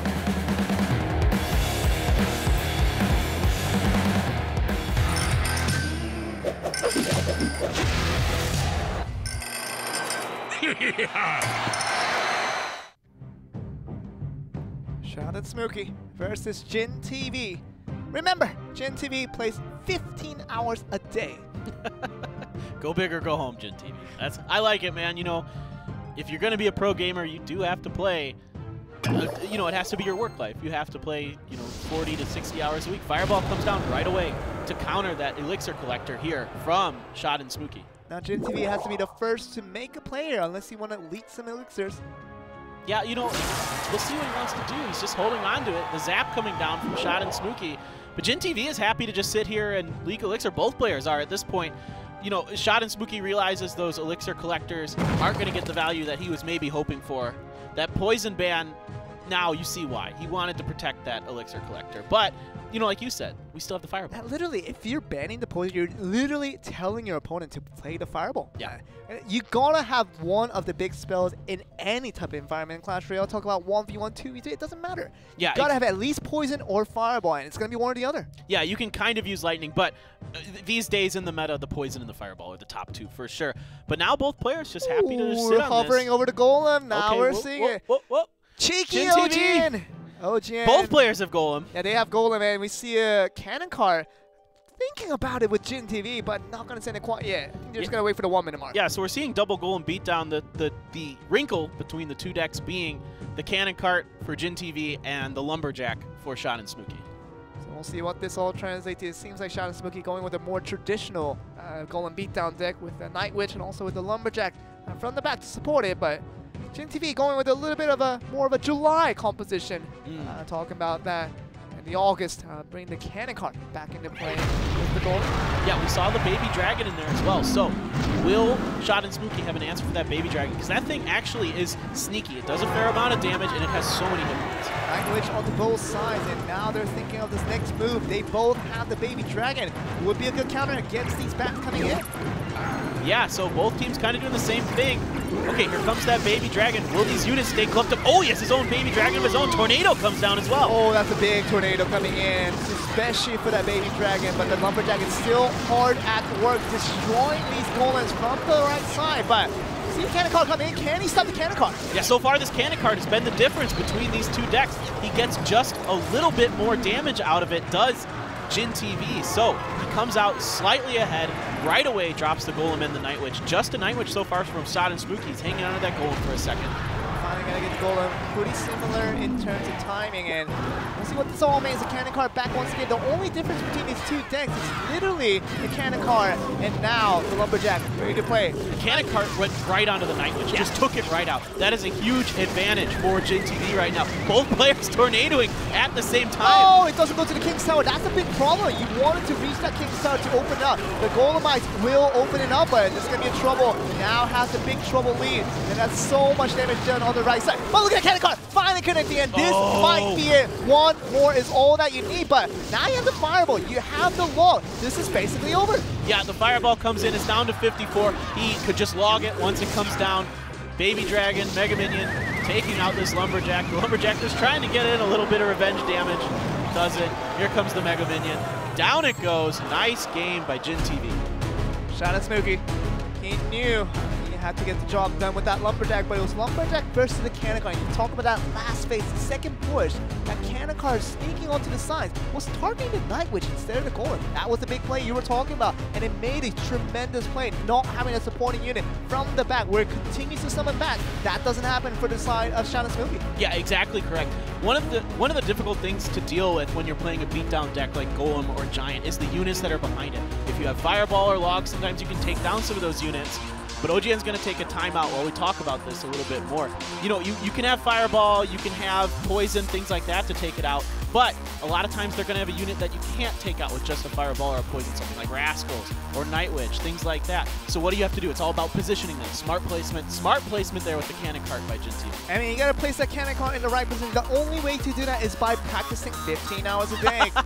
Hey, but then you got to learn. Go back to school. I'm done. I'm just going to play 15 hours of Clash Royale. Hey, if we got to play 15 hours a day, we can't be casting right here. We got to go back home and already stop playing and get that Wi-Fi in check because it's going to collect a lot of cellular data to play 15 hours a day of Clash Royale. But Jin TV pays for his internet bills and proudly does so as he collects that first win. Yeah, absolutely. Nice game by him. Both players playing very similar decks, but it all comes down to those little positioning battles that you're using and that kind of thing. So really interesting stuff. So next game, I don't know what if I'm shot in Smokey here, I'm not sure what I'm thinking. I'm still confused about that Poison ban. Yeah. I just don't get it because the fact that you ban that Poison, you're literally telling your opponents to play the Fireball. Right. And if the opponents have the Fireball, you're run that you're trying to go with the Golem instead of trying to get that beatdown. It's still just not as effective. Yeah. I thought maybe he'd try something a little tricky, like I said, the Graveyard Frost, but with something pretty standard there. You know, the Elixir Collector there confuses me a little as well, because like you've been saying, we know the Fireball's going to be there, or Rocket or something. Who knows? Or even Lightning. Doesn't matter. Any of those are just horrible for the Elixir Collector. It's difficult to tell, but it's more. It's less convincing for the fact that you ban out a certain card, and we start thinking about different situations where that ban might not be the best one out there, and you fail to lose. Yeah. And it becomes less and less convincing if you are Shannon Smokey and OGN ENTUS. I'm sure as a team they were thinking this over to see what the ban could have been. They had a really hard-earned win in that 2v2, and they want to collect this win in the 1v1. Yeah, exactly. Now he's got to turn it around because his duos did it in the first game. Hall and One Crown ended up getting the win, their first win of the season. Now it's on him to prevent this from going from the King of the Hill, but he's going up against a very, very tough opponent in Jin TV, who looks very calm, very collected, plays very smart, obviously has a ton of experience under his belt because he plays so much. We're going to go on to Jin TV. Can he finish off the series? It's going to be one game away to get this into the King of the Hill. We're going to see if they can do that against Shannon Smokey. Currently 1-0 up. Can he do it again? We're going to find out this game too.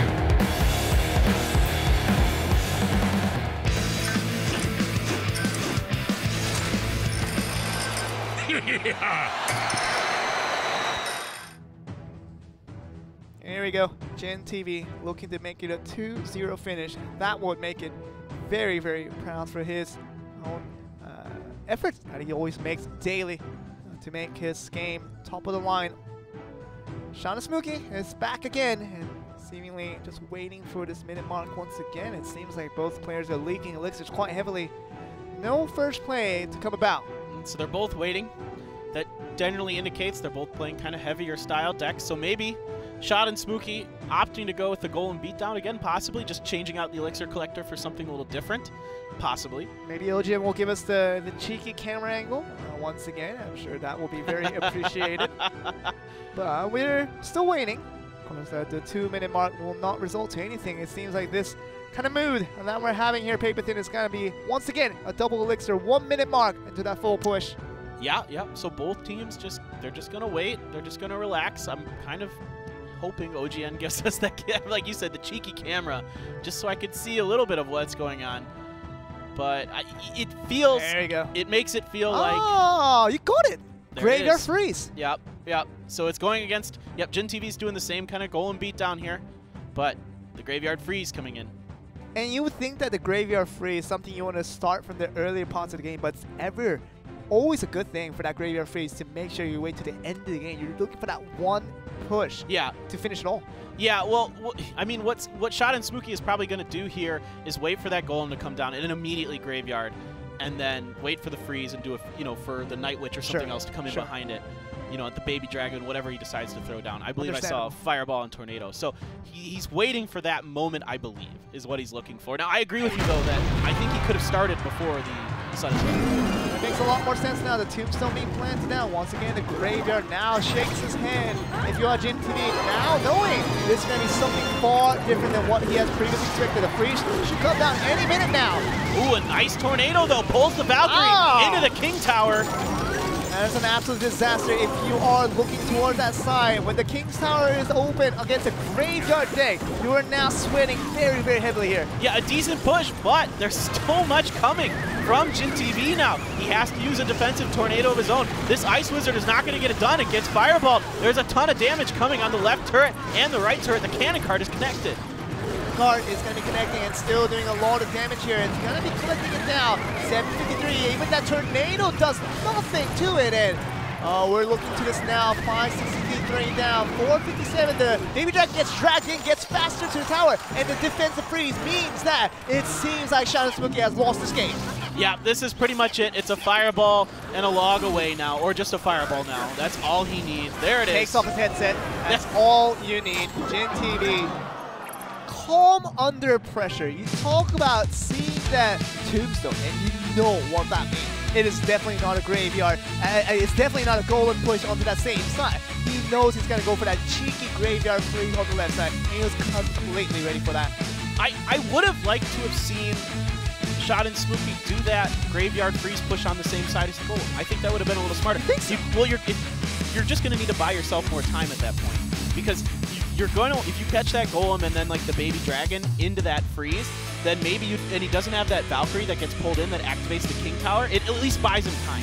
He's not going to get a ton of damage done, but it buys him time. I do kind of agree with that fact, but if we do go onto the left side where that Valkyrie wasn't dragged in, the Baby Dragon could easily be frozen. That's true. So if that King's Tower hasn't opened up, you didn't need to freeze the Princess Tower and the King's Tower. Right. Then what that resulted to, that Baby Dragon, if it gets frozen up with the Princess Tower, literally the graveyard gets the freeze of attack, and it will destroy the left tower all in one strike. So, you know, I think that biggest play that came through that game was Jin TV pulling that Tornado, that Valkyrie into the King's Tower. That made it really hopeless for the other side of the bottom side. Yeah, I think you're absolutely right. It was a really nice play by Jin TV there. I think overall, I think you made this point early on when we were sitting there waiting, that had Shot and Smokey been sitting on that graveyard freeze, why didn't he start early? Why isn't he trying to take advantage of the fact that his deck probably isn't going to be as strong as Double Elixir? You know what I mean? I thought you made a really good point there. You just got to go for it. The graveyard, of course, there's a heavy push when you talk about the graveyard freeze being a 9 elixir investment. You'd like to have the double elixir, but kind of keep your opponent off guard. If you know that your opponent is going to use a gold deck as he's just stalling out time and time and time again, Shadow Smokey just put the pressure in, make him use the golem a little bit earlier, and that could have been a strategy there, but you know, we talk about result-oriented, speaking here, just analysis of what we saw through that game. All in all, we're gonna get to the King of the Hill first time today here, Paper Thin. I'm excited. I mean, this is the first time we get to see it. I'm really curious to see how these teams shake out in the King of the Hill, because now we get to see the two players that we didn't get to see in the first two sets. So interesting stuff. And we're gonna see the entire roster of Hal, One Crown, Shadow Smokey, and Q-Mills. Not in any particular order. They can send out any player they want to get to it. But now we're going to go to OP Gaming. It's going to have Uchan Chashu, Jin TV, and Bong TV. Of course, we haven't seen him as that fourth player. He's been waiting online to see what we're going to get. Of course, you get the rules. We're seeing from them on our own screens as well. Basically, you can send out anyone you want. And if that player beats everybody from the opposite side, then you're just the King of the Hill. You win the game. Right, exactly. It's kind of like the all-kill format you might be used to seeing in other esports games that are kind of 1v1 kind of games. Yeah. So Basically, but there is the possibility that you could tie in Clash Royale. If that happens, they replay the game. If the two players tie in a game, they replay, they try again, and the winner is, you know, either determined by Princess Towers like it normally is, or whichever person has the Princess Tower with the lowest amount of health left. And we are looking at Korea. First time in this King of the Hill for this Korean region. We had it for Southeast Asia yesterday for the very first time. We had it for Japan last week on the last Sunday, but this Saturday is the first time we get it for the Korean region. So King of the Hill, new format for a lot of these people right now, because OGN ENTUS and not Sandbox, but OGN ENTUS and OP Gaming, neither team had went to the playoffs last season, so they're not used to this King of the Hill format where other teams that went to the playoffs have already experienced. Right, exactly. Kingzone DragonX got to experience it last season as well, so you're right. So what's the strategy here? Do you put your best player first? Usually we see teams save their best player for last because they want to make sure they have that insurance at the end. I don't know. I kind of like the idea of putting your best player first. But I like that too, because I kind of refer back to football a little bit, and there's always a penalty shootout that always goes at the very end. It's similar like that, because you put the first kicker as the best kicker, your captain, the one that has the most confidence, and the one that makes the first goal gives the rest of your players a lot of confidence to feel like they can win. But if the players before you already lose out so much, even as the fourth player, even if you are the best player, you don't have as much confidence here. I'm with you on that, but here we're seeing kind of difference in opinions on that strategy. Right, OP Gaming putting Dabong TV, who's not a bad player, Wee-chan, and then Jin TV. They're arguably, not arguably, he is their best 1v1 player. It's not arguable. It's not arguable. And then One Crown, maybe, supposedly OGN ENTUS' best player. Yeah. And then Q Mills and Hall. Now the bans we should talk about as well. Lava Hound coming out from OGN ENTUS, and this time not the minor, Battle Ram. But the Battle Ram. That's an interesting ban, and I've never really seen a Battle Ram ban in a 1v1 scenario, and this is going to be applied to all 3 players for both sides. So no Lava Hound, no Battle Ram for this entire King of the Hills format. And One Crown, I should do say, I have a huge expectation for this player, and he's done pretty well in 2v2 so far. So can he lead that on to his 1v1 performance, show that 6.9k strat on that trophy count? And he's been doing very well in the latter play, so can he extend it into competitive play? We're going to find out between him and now Dabong TV. Yeah, we've seen one game of 1v1 for One Crown. He lost to Big Daddy, losing both games last week here at Clash Royale League Asia. So he's got a win under his belt now. Probably got some nerves out of the way. So let's see if he can turn it around. He's, you know, everybody says he's this phenomenal player. In scrims, he's very difficult. He does well against a lot of these teams. So can he bring that today? Now he has to bring out a signature deck. We know that he's one of those players that likes to main a certain deck and not really sway too much away from it. So not too much about diversity for this player, but we'll get to see his favorite deck maybe come into the play here. But he's going to be up against Dabong TV, who has a pretty decent trophy count of his own.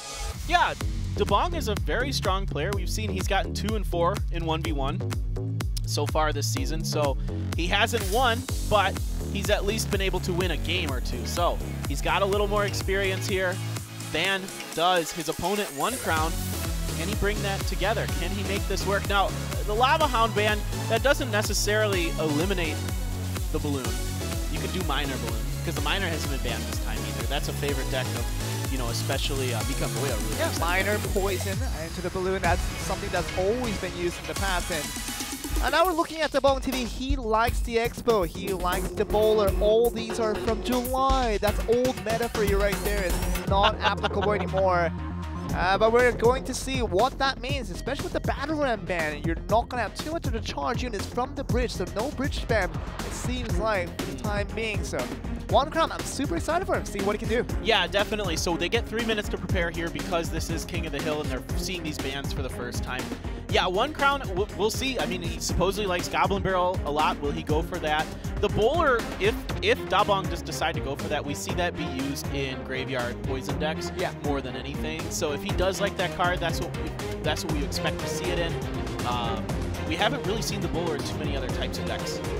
Bowler works, I think it works well with Expo as well. Yeah. I actually used it with my Expo deck at least a month ago, and just with the Bowler and the Ice Wizard, you know, that conventional defense deck, because people would always think that that deck was so famous, that's so popular with that graveyard that you talk about with the Bowler, Ice Wizard, and all that put together. It works so well for Graveyard Poison that everybody used it. And everybody expects whenever they see a bullet, it's automatically a graveyard deck. And someone decides to be very creative and take out the graveyard altogether and just put in the Expo instead. I like that. And I like that a lot. And it works pretty well because people don't expect it, and when you catch the person by surprise, it does work pretty well. So I don't know if he's gonna bring it out here, but you know, we'll still see what we can get out of just letting it out there. That deck is available. Yeah, there's tons of stuff available. I mean, really the battle ram, mostly from what we've seen, just prevents a P.E.K.K.A from being down from that split push that we see from it, or in the case of what we saw previously today, a single lane push with it. The Lava Hound generally means that you're gonna want to run more stuff on the ground, but not necessarily. We've seen players throw us for a bit of a loop and use the balloon when they ban the Lava Hound. Yeah. So you would think that's a Lava Loon always to go synergize one with another. Lava Hound and Balloon has been best friends for the longest of time as Clash Royale has existed, but even with the Lava Hound, the Balloon can still hold its own. And with the right positions and with the right support coming in, should be good enough. So lots of interesting things way up in the air because these unconventional bans that came through in a 1v1 scenario means that even the Royal Hogs are completely open to play. True. Yeah, very good point. Royal Hogs very much in play here. Absolutely. Any kind of cycle deck you want to run, any kind of spellbait deck you want to run, there are so many options available to these players. Any beatdown deck is available. So this is really cool stuff. It's going to be really exciting to see what they bring because we just don't really have a great idea based on these bans. There are more bans that are just targeted towards a specific deck that they just don't want to face. Exactly. Just a Lava Loon they don't want to face. They don't want to face maybe a 3 Musketeer Giant deck. It usually involves a Battle Ram going to the other side. Something we always see like that. So that won't be a case, but it's really hard to say. Everything's up in the air, and really every choice is available and everything is acceptable in terms of what these players will decide to use. Yeah, I have no idea. I'm really curious to see what they want to play. I feel like One Crown might try some cycling kind of things, but he might try something different. He might throw us for a bit of a loop here compared to what he's used to. And we'll get to see very soon enough. This King of the Hill format is now ready to get on the way. We're going to see One Crown, see what he is made of that 6.9K trophy against Dabong TV. Can he get the win? We're going to find out in this first game of King of the Hill.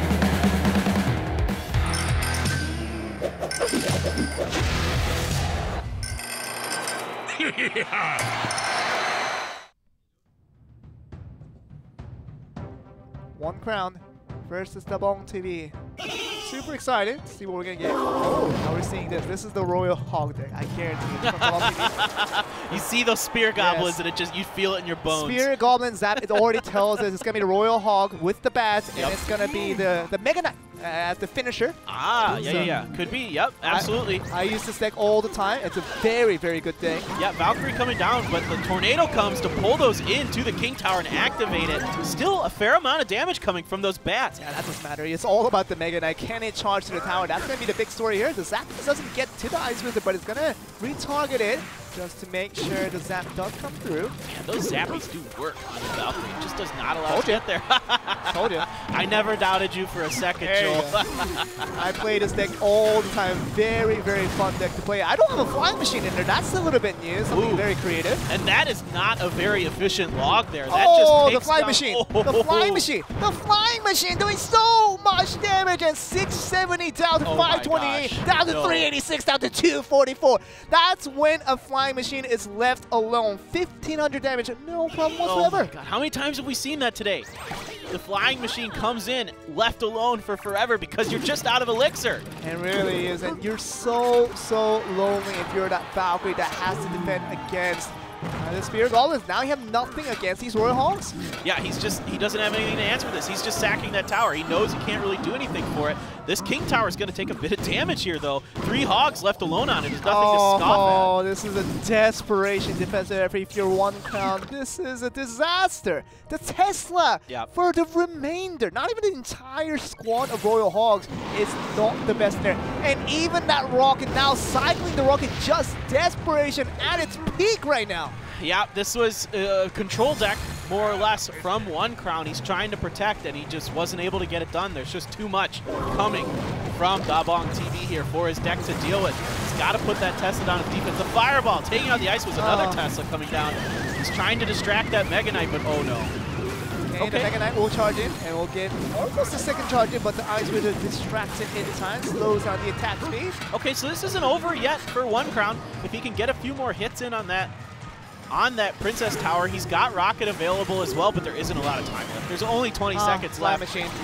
Flying Machine. This is a problem altogether. Valkyrie's gonna be charged back, and that Mega Knight will get the charge in, and will get a lot of damage done. The Ice Wizard just trying to slow things down, but you're gonna be left defending all day long One Crown. There's no way for you to put on the offense, and that's gonna be Dabong TV knocking out the best player of OGN ENTUS. That's gonna be GG for him. Yeah, great game there by Dabong. A really nice pick there with the Royal Hogs and the Mega Knight. There was just not a lot that One Crown could do about that. He did try the control deck, so we've seen him try these more control cycling decks. He prefers them a little lighter, but there's just too much coming there. And do you remember what was the main win condition for the multi-day? It was actually the Flying Machine. That's not supposed to be part of that deck. That deck, without the Flying Machine, has the top win percentage in all the Grand Challenges, and it's conventional to see that, I'm sure. If One Crown has been playing the ladder for many times now, he probably have seen that deck many billions of times in the past, and didn't expect the Flying Machine. That's what threw him off guard. Yeah, absolutely. He doesn't have a Fireball available to deal with the Flying Machine. He had Poison.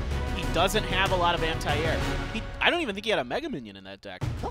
Yeah, so he just doesn't have much to deal with that Flying Machine. A nice little wrinkle that Dabong used, and that absolutely, you're right, absolutely ended up being his win condition. So we're moving on to our next match. It will be Q Mills taking on Dabong TV again. Dabong looking for the all kill here. There it is, but you know, Q Mills, he has his favorite card available. Of course, the Tesla available as well, along with the Royal Hogs. His teammate got defeated by it quite heavily. Yeah, it wasn't the Royal Hogs that did the main service. It was mostly about the Flying Machine, but Dabong TV, I don't know if he's going to bring out the same deck here, but one more minute of preparation time. Both teams to get ready for this game too. Yeah, I mean, we'll see. OP Gaming so far today has opted to just pick a deck and run with it. That's what happened in the first set. They used the same exact deck all 3 games and ended up losing that set. The second set, they used the same deck for those 2 games. They ended up winning that from Gen TV. So, are they going to continue that strategy? Do they just double down on what they've been doing the whole day? Worked in the second set, didn't work in the first set? I don't know. I'm curious to see what they do. I mean, I like that deck. I thought it's a very versatile deck. You know, the Mega Knight is so annoying to deal with. It has so many hit points, and it's jumping around, killing all your little units, doing decent damage to some of your bigger units as well. And we're going to probably see the Fireball on the side of OGN, so you have to. Yeah. If you are looking for this finish here, you know the Royal Hogs probably will be in play. And the best spell against it, it's never the Poison, it's never the Lightning, it's never the Rocket. Always gets the Elixir away from you. For the value that you get, it's always the Fireball. Right. It works the best against it, no matter the scenario. So even against the Flying Machine, does so well. So there's no reason to not put a Fireball in your deck if you are the side of OGN ENTUS. Already lost to that Flying Machine a little bit earlier. Yeah, I think so. The Fireball's a must, more or less. You could run something like Bomb Tower. You know, they had the Tesla in the last one, but Bomb Tower just isn't going to be as effective as it is in 2v2. So we'll find out, guys. This is the second game of the King of the Hill between OGN ENTUS and OP Gaming. Q Mills versus Dabong TV. Let's start.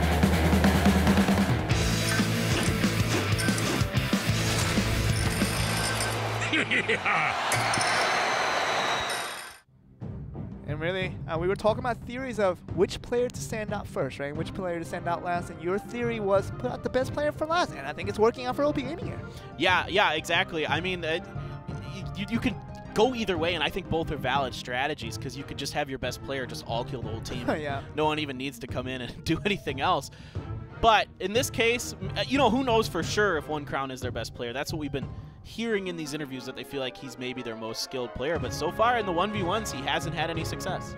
That's what it is, and he lost every single game that he's appeared for that 1v1, including last week and now this week for the first time in this King of the Hill. But now still waiting it out. So of course, no Lava Hound, no Battle Ram means that maybe a Golem is in play. Yeah.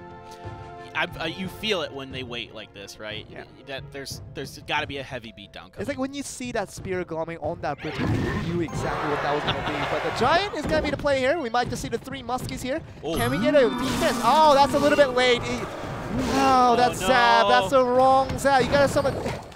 You gotta do the step after the Royal Ghost starts the attack. Yep, he's got to wait there. That's a bit of a mistake and a really nice tornado here to activate the King Tower. So therefore, that Royal Ghost fairly ineffective. Poison coming down here for Q-Mills to take out this Tombstone and Ice Wizard. Oh, perfectly played. You talk about those skeletons slowly beating down that giant. Once again, that 5 elixir goes to all ways. Cannon card, can it be started on this stand there? Once again, what's with these slacky defenses against the cannon card?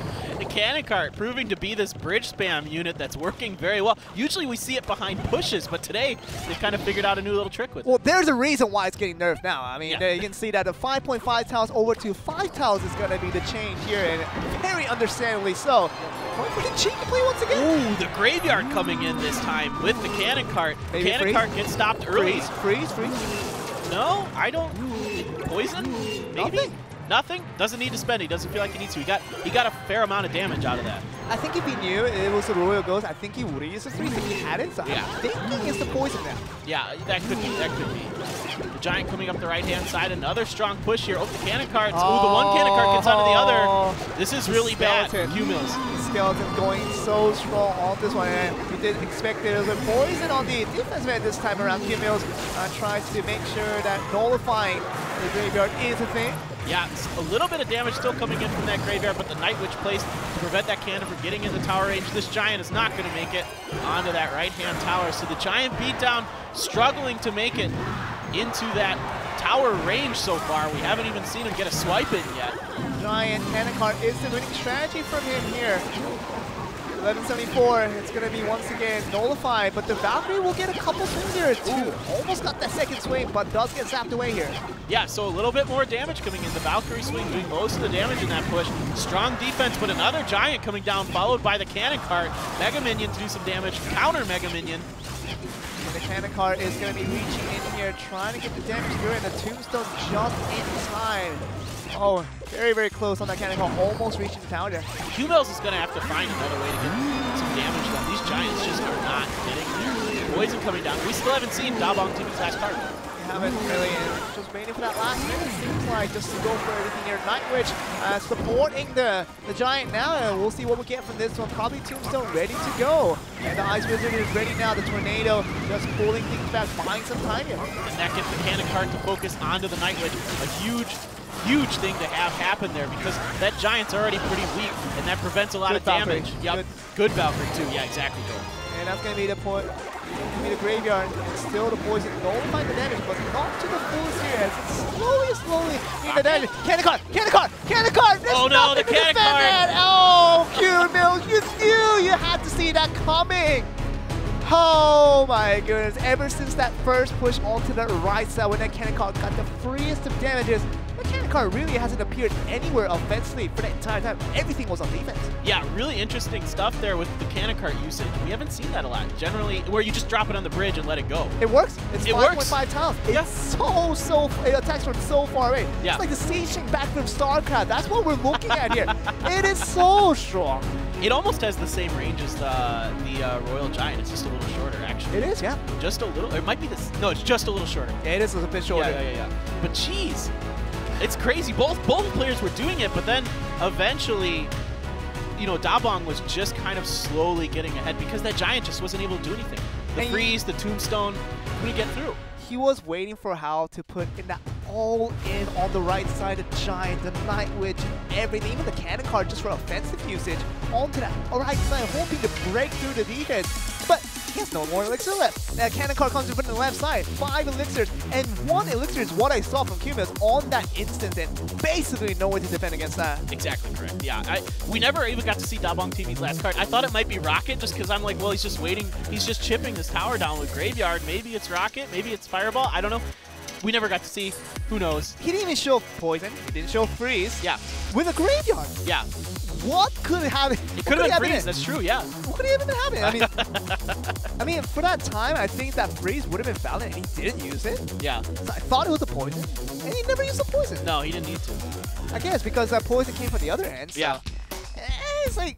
I'm so confused. Yeah, he was able to put a lot of his elixir into defending against those giant pushes because of it. You know, assuming it was Poison. Yeah, sure. So and that that Ice Wizard does so much to keep that Giant from getting anywhere near it. A Tombstone as well. So some really cheap cards that prevent the Giant from getting in. He had a good like anti-beatdown defense. Best tips of the day.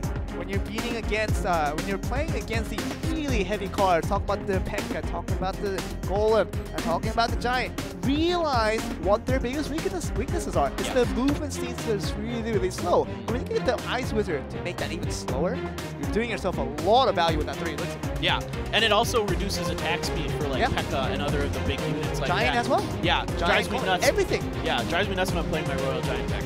Like just, the Ice Wizard comes down, I'm like, all right, now I like throw down an E-Wiz, but he's even slower now. Yeah. Like it just doesn't it isn't doing much. Ice Wizard, I play it very, very often for defense. It's such a great tool. And talk about that synergy with the bowler kind of a month ago was really a thing that not many teams could, and not many players can handle really well. So talk about not handling well. It seems like Hal is ready to go, and see if he can be the first one to beat out Double TV, or Double TV will literally be the king of the hill. We're going to find out in this next match.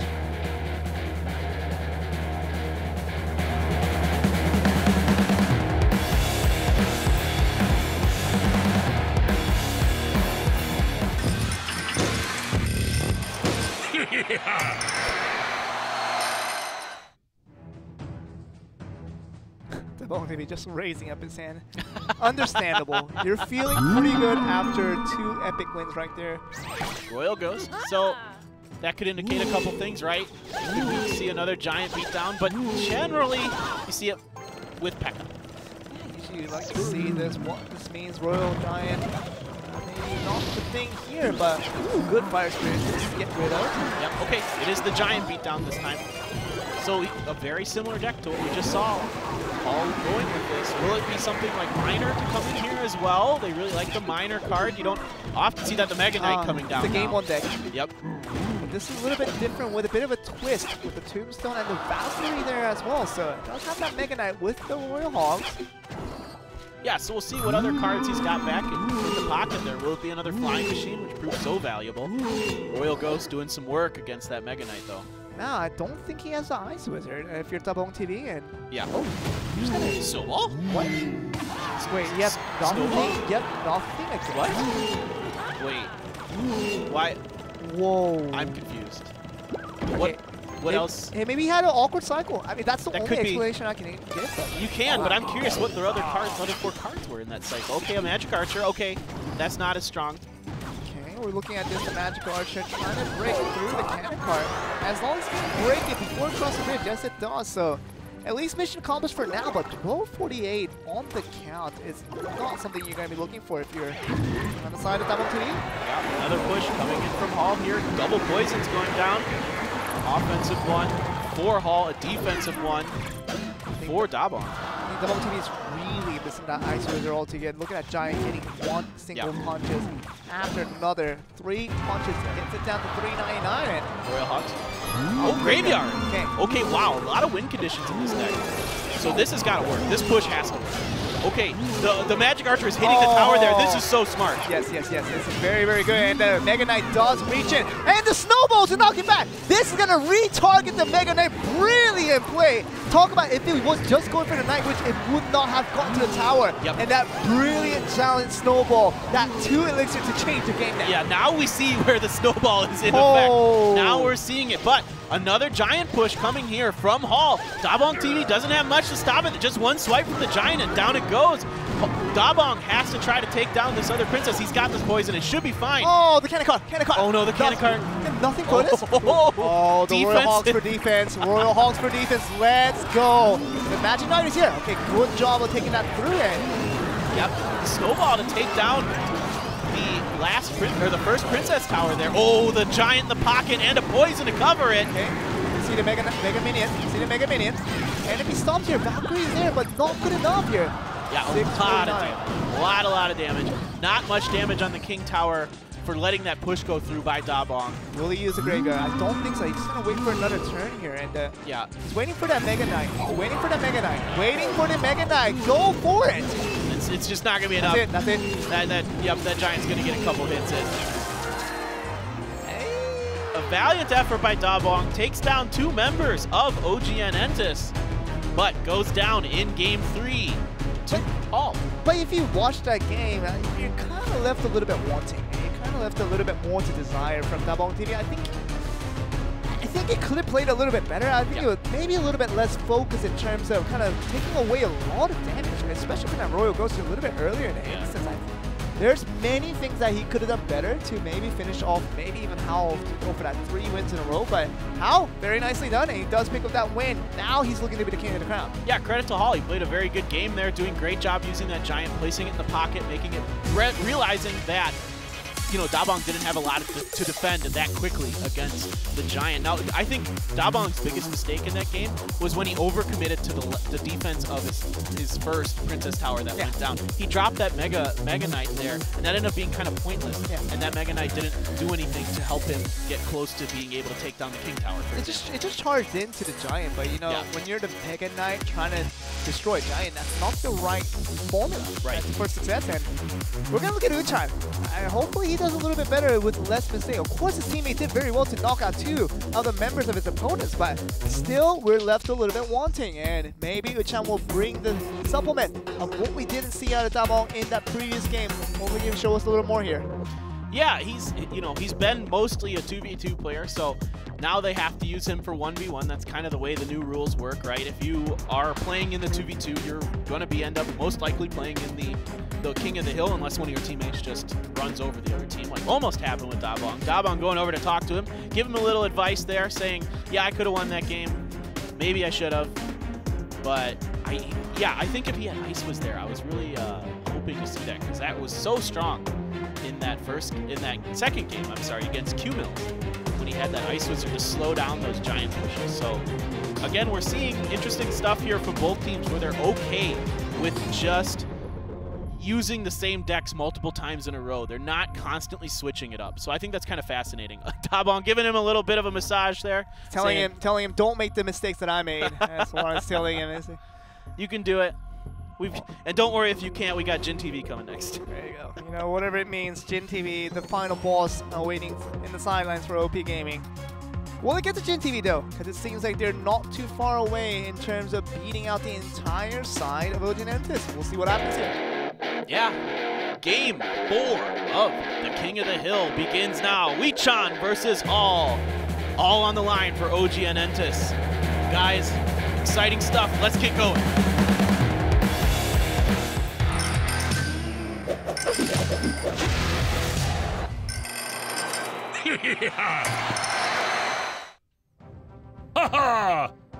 Thumbs up by Hao. With a crying face comes on. That's my favorite. I'm always in the crying face emote. Did they not get to use the new emote? That's what I'm wondering. I bought the Hog emotes today. You saw me buying it, and I wish we can see it in competitive play. That'd be my dream. Okay, so Zappies, Royal Hogs coming in, the Lumberjack, and a cannon cart to counter. So this counter push from Weechan is going to be very, very strong. Yeah, this is going to be pretty good defense, and the Royal Ghost is not the best as he needs something else for this. There you go, the Wizard! There it is. First time! I've been waiting for it. It's a good counter to the Hogs if you expect it, but not good. Oh my goodness, it connects! Oh my goodness, this is a dream come true. That one little cheeky set. Brilliant 200 IQ play there by Weechan. Exactly. Really, really smart there by Weechan. All coming out with the P.E.K.K.A. Interesting. This is a little bit of a wrinkle in a P.E.K.K.A. deck we haven't seen before. The Wizard and the Royal Hogs. Yeah, we see Zappies, and we also see Royal Hogs very, very often in the Royal Hog composition, but we don't usually see a P.E.K.K.A., so this is a little bit different here. Yeah, okay. So the Zappies focusing in on the Giant at first. The Poison comes down, but the Zappies are going to get a few more shots off. This should be okay. The P.E.K.K.A. is going to come in, get a hit. It only needs one more hit. Okay, Royal goes. Okay. The heart is on the line. Every single time that cannon cart is naked and just getting ready to go to the next field. Okay, looks like, yep, it's the Lumberjack and a Log come down to defend, but quite a bit of damage coming in there from Hall that time. So he evens it up a little bit. Fire, Wizard to counter the... It's gonna get 2 swipes. The Wizard's starting to walk it away before it was even dead. The Wizard's like, nah, bro, I'm done. He's not used to the battlefield. He hasn't appeared for a long time, so he needs to get settled in just a little bit here. Hasn't been here for a while. They just zap each other's towers just to cycle mana. Elixir, I'm sorry, it's Elixir. This is supposed to be a really serious game of Clash Royale, but it's like all these funny things happening right now. This is so good. Okay, the log and the... Oh, okay. Ice Spirit only gets one. Yeah, it only gets one, so a little more damage coming in here for Hall. Hall coming out ahead in this exchange. But this is a big push coming in from the other side for Uchan, so looking for that Penka damage is what he's looking for. That Zap comes in with the Fireball to destroy the Mega Minion, but that Fireball timing was so good, but this Lumberjack is starting to really chop away at the P.E.K.K.A. Okay, can he get to the Zappies in time? The Zappies are so good at slowing things down, and you can see this cannon being washed out. Yep, okay, Ice Spirit coming in, but here come the Royal Hogs, does he? He just has the Lumberjack to counter it, and a Mega Minion. This is going to be a lot of damage from the Royal Hogs. Can he stop this? The Fireball coming in as well. Oh, 30. 30, and we're sudden death. I don't know if Wee-chan can do this. Zap, log, anything, you two. Anything. Okay, the Giant's got to get through here somehow. Oh, there's the log. That's it. Wow. Ow. Cool. Is he the hidden best player out of OGN ENTUS? Yeah, maybe.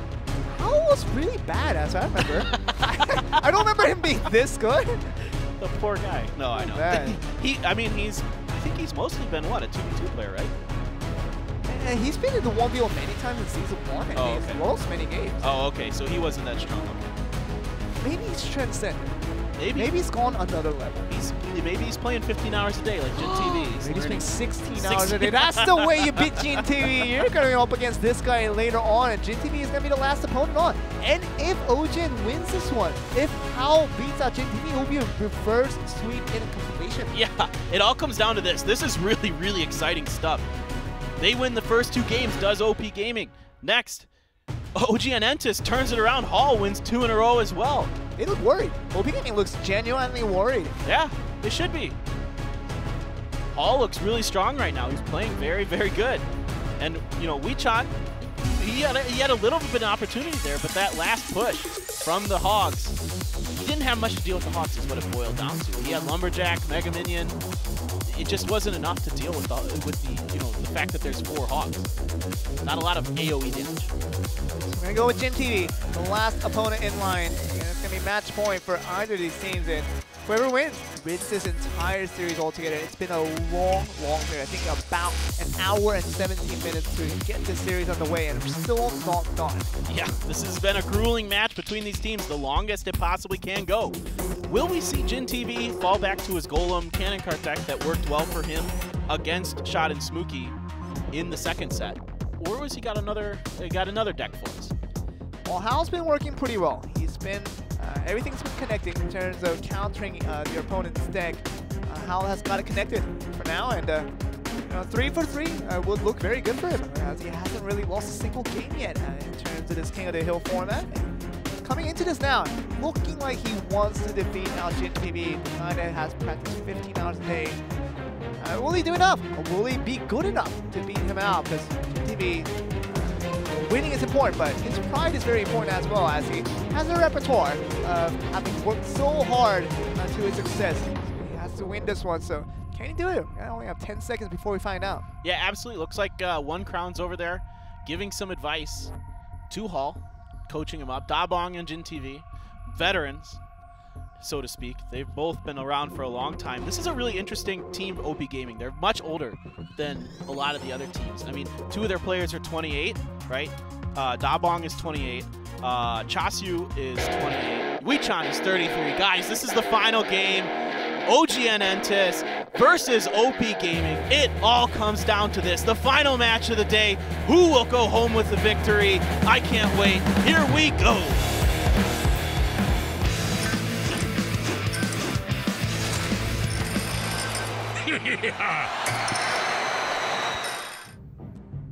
Now we're going with this. Good luck being sent out by both teams, and come on, give me the cry face. Yes! Yes! Hall's a man after my own heart. Okay, the Ice was here from Hall. Like, the classic emotes are so good. I love the new emotes, by the way. Yeah. What's your favorite? It's hard to say. The Goblin one is really good, and the Hog Rider ones are really good. I like the Hog Rider ones. They're so good. Yeah. Cannon Cart's coming in. 2 cannon carts, counter cannon carts here. The Ice was going to get taken down by the Baby Dragon, so the minions kind of come in while the Baby Dragon's focused on other things. A poison to defend here from, but a miner comes in from Hall behind. Okay, we see the cannon really close, but it's not going to connect fully into that tower. Just making sure we get that log back. Well played. A compliment given by Jin TV, a guy that practices 15 hours a day. He approves of the play that Hal just made. Yep, log coming in to prevent the Night Witch from getting into range. 4 bats coming in. 1, 2, 2 hits. 2 hits. Nothing significant so far. Yep. Ice Wiz, Mega Minion, just to cycle your mana here. You see the Baby Dragon. Yep. So on the left side. Will we see the Giant or will we see Golem behind the Baby Dragon? I think if it was a Golem, I think they would just fade it out. Yeah. Why? The Night Witch is there. And if it's Golem, we won't see it until double elixir. You see it being prevalent here. It does get wiped away. Okay. Ooh. Poison Miner coming in, so a cannon cart to counter that. The Valkyrie's not going to get through. The Miner focuses on in the cannon cart. So a pretty nice exchange there for Hall. And pretty good defense on Jin TV just to make sure that Miner doesn't go for that Princess Tower. Can this be stopped here? Ooh. Oh, all he has is the Mega Minion. Wait, what are you doing? Oh no, that's so much damage. Uh-oh. Hall is way up now. Jin TV had millions of elixirs. Yep, there's the Golem. Okay, Jin TV's got to make this push work. This has to work. If it doesn't work, then it's game over. Yeah, it's pretty much game over. He could poison log down this tower. That's exactly what he's doing. It's going to take out the Night Witch there. Now the cannon cart is getting some good damage in here, but a counter cannon cart to take it out. Great placement there. Now we see the Mega Minions trying to force this push here. The Baby Dragon on about it as well. As you see it being targeting both sides here. See the broken cannon cart is going to force the Golem to go towards that direction. And now the explosion, the main explosion does go over not to the tower though. Very good defense coming from Hall. Yeah, great defense here. He just can't really get through. The Baby Dragon's going to do some decent damage. Ooh, that's a really smart Golem placement there to keep the Miner from attacking the tower. Now, we probably might see the poison here. Oh, nope, he's got to play defense. It's an offensive poison from Jin TV this time, catching the cannon cart and the Ice. Ooh, and a defensive poison from Hall. Now we're seeing this tornado for the very first time by Hall, just to make sure that Golem explosion isn't towards the side of the tower. Now, 17-10-10 after he took so much damage from that Baby Dragon a little bit earlier in this game. So Jin TV starting to make this work now. That second push, really effective. Wow, great prediction there. Good prediction with that Night Witch, just to make sure that Miner doesn't target towards the tower. These bats coming in, trying to make some work done. That once again, that poison is there just to get rid of the Night Witch and the bats from behind. And it's a problem for Hall that he has to use that poison defensively instead of offensively. He's got to spend so much. Oh no. Okay, oh no. This Baby Dragon. Can it be stopped? Baby Dragon with the Golemites. They're still attacking. One more shot. That is going to be it. Jin TV still keeps his pride. 15 hours away means that you win every single game of Clash Royale. He proved me wrong. He doesn't have to find something else to do. He's fine. He can keep playing Clash Royale. There you go. Great game by him. We said that it seemed like that Golem push had to work, and it kind of didn't. It got a little bit of damage, but what it ended up doing was putting Hall on the back foot, not being able to continue to use those poisons offensively on the turret, because what Hall needed to do there at the end was poison log a couple more times, and he had that Princess Tower dead, but he wasn't able to do that safely in time. All our analysis aside, if you want to be a professional Clash Royale player, and if you want to win every single game of 1v1 against any opponent in the entire world, that's it. You play 15 hours a day. 15 hours a day. That's the key story that we got. We did it. We did it throughout our 3 hours and 24 minutes of casting. We found out the secret. That's the big secret. If you want to be the best, just practice. Jin TV looking so poised. Yeah, great games today from Jin TV, winning every game he played. We're going to watch some highlights here from the very awesome and fun King of the Hill map. And the ball did so well. Just getting these through it. Flying Machine was the main story. It got most of the damage done. Took a couple hits from the Royal Halls to get the job done, and even the second tower going down just to add insult to injury. Right, it's the second game where we saw the beatdown come down from Q-Bills. Dabong, though, with his own graveyard deck here that we didn't even end up seeing the last card, and was able to just kind of chip down Q-Bills left-hand Princess Tower. The Ice Wiz so good again. MVP, that was complete MVP of that match against the Giant beatdown deck, and so the Ice Wizard just being so good and so valuable for that 1-3 elixir usage, and allows that cannon card to strike from the left side. And altogether, this game 3 could have been a lot different if the Ice Wizard was there for that match card to barely did much here. Right, and here's Hall where he turned it around. So this was a great play. That snowball was great by Dabong to push that Night Witch off. But in the end, Hall able to get it done with this giant beatdown. There was no Ice Wiz this time. There wasn't anything that could really deal with that strong giant push. I mean, Tombstone and the Ice Wizard does so well with synergizing to make sure you slow down and carve down those big units down there. Talk about Golem, talk about the Impact, everything. It worked so well with the Ice Wizard comboing up with Tombstone, and got to see a good example of that in game 2, but game 3 didn't bring out the Ice Wizard and kind of just made himself not go for that 3-0 victory. Yeah, exactly, and I was a little surprised to see the control deck that didn't really have much success today for OGN ENTUS come out in this last game from Hall. I would have maybe liked to have seen him try that P.E.K.K.A deck again that worked for him against Wichan. And we actually saw this game 5. This became the last game on this game in the hill, and I actually thought that this would have been very much towards the side of Hao, who was playing very well for the earlier parts of this game, but GenTV very focused until the very end. And that's what's going to get you. So much success coming from GenTV tonight. Yeah, so OGN ENTUS put up a great fight today. They won the very first set.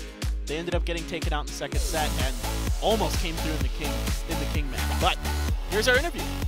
We're gonna get to the interview here. 자, 오늘의 마지막 매치 오진 엔투스와 오픽 게이밍 경기 함께 하셨습니다. 그 결과 3세트까지 가는 치열한 접전 끝에 오픽 게이밍이 최종 승리를 거두면서 시즌2 첫 승리를 가져갑니다. 승리의 주역 선수들과 한번 인터뷰를 나눠보도록 할게요. 안녕하세요, 따봉TV 선수. 네, 안녕하세요. 일단 마지막 킹 오브 더 힐 매치 그 세트까지 갔었는데 본인이 2승을 했었어요. 그때 느낌이 어땠는지.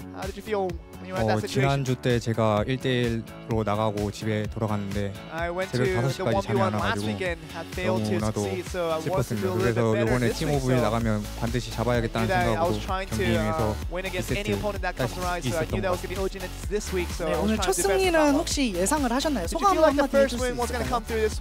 네, 저희 팀이 지금 승리에 목말라 있고 반드시 승리할 수 있다고 믿은 게 2대2는 아쉽게 졌지만 저희가 준비를 많이 했습니다. 그래서 이번에 이길 걸 확신했습니다.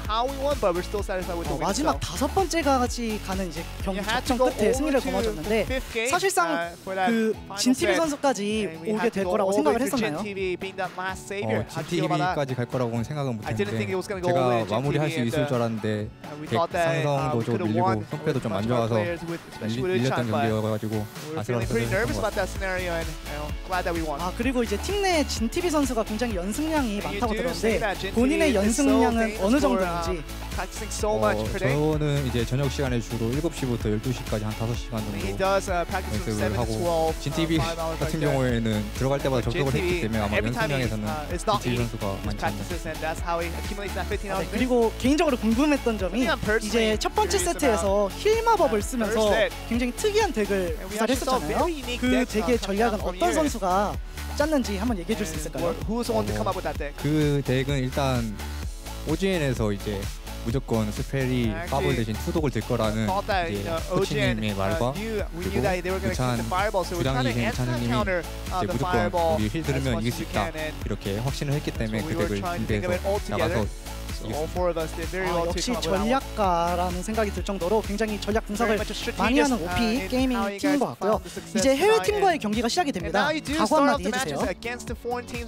해외 팀과의 경기 이제 지난 1시즌 때 이제 해외 팀에서 저희가 성적이 많이 좋지 않아서 이번에는 그걸 반드시 복수하는 경기를 할 수 있도록 준비하겠습니다. 네, 이렇게 해서 OP 게이밍의 오늘의 마지막 매치 승리했다는 소식 알려드리면서 다음 주부터 시작되는 해외 팀들과의 대결도 많은 응원 부탁드리겠습니다. 그럼 저는 여기서 인터뷰 모두 마치도록 하겠습니다.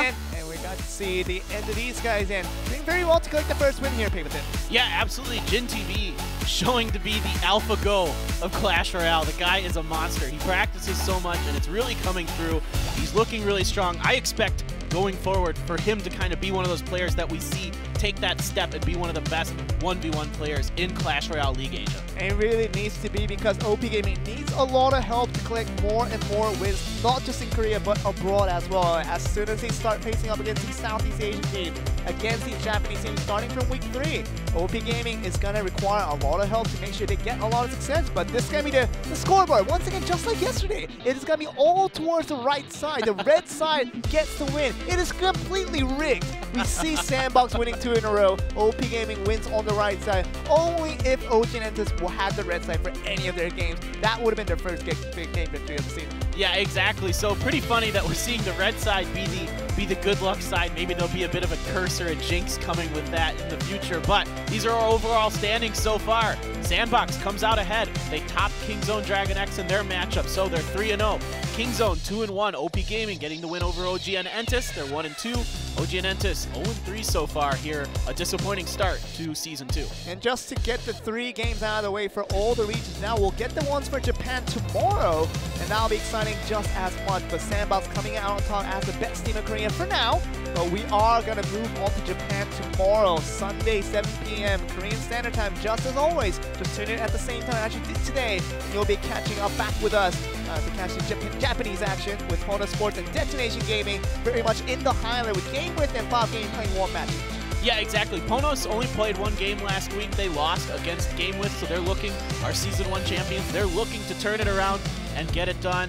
Detonation lost to Fab Gaming, but Fab Gaming ended up taking down GameWith, so it was kind of an interesting week last week for Japan. They seem like they're very close teams, they're very even, and they're all very, very good. And the Japanese teams were the best teams out of the entire Season 1 of Clash Royale League Asia, so we expect them to be very stellar, just as before, but can we expect them to be the best once again? That's a really tough assignment for them altogether, but all these teams from Korea, from Southeast Asia, they're really climbing back, looking to really challenge them. Yeah, AHQ is a team I've got my eyes on from SEA, and from Korea, now it's Sandbox. Sandbox is looking to be that really deep, really strong team. Of course, KingZone DragonX, I expect them to be in it the whole way because they have such a good lineup, especially with the one and only Expo Master on their team. But we've seen Ho, we've seen Big Daddy win their 1v1s as well. July lost today, but overall, they've been a very, very good team.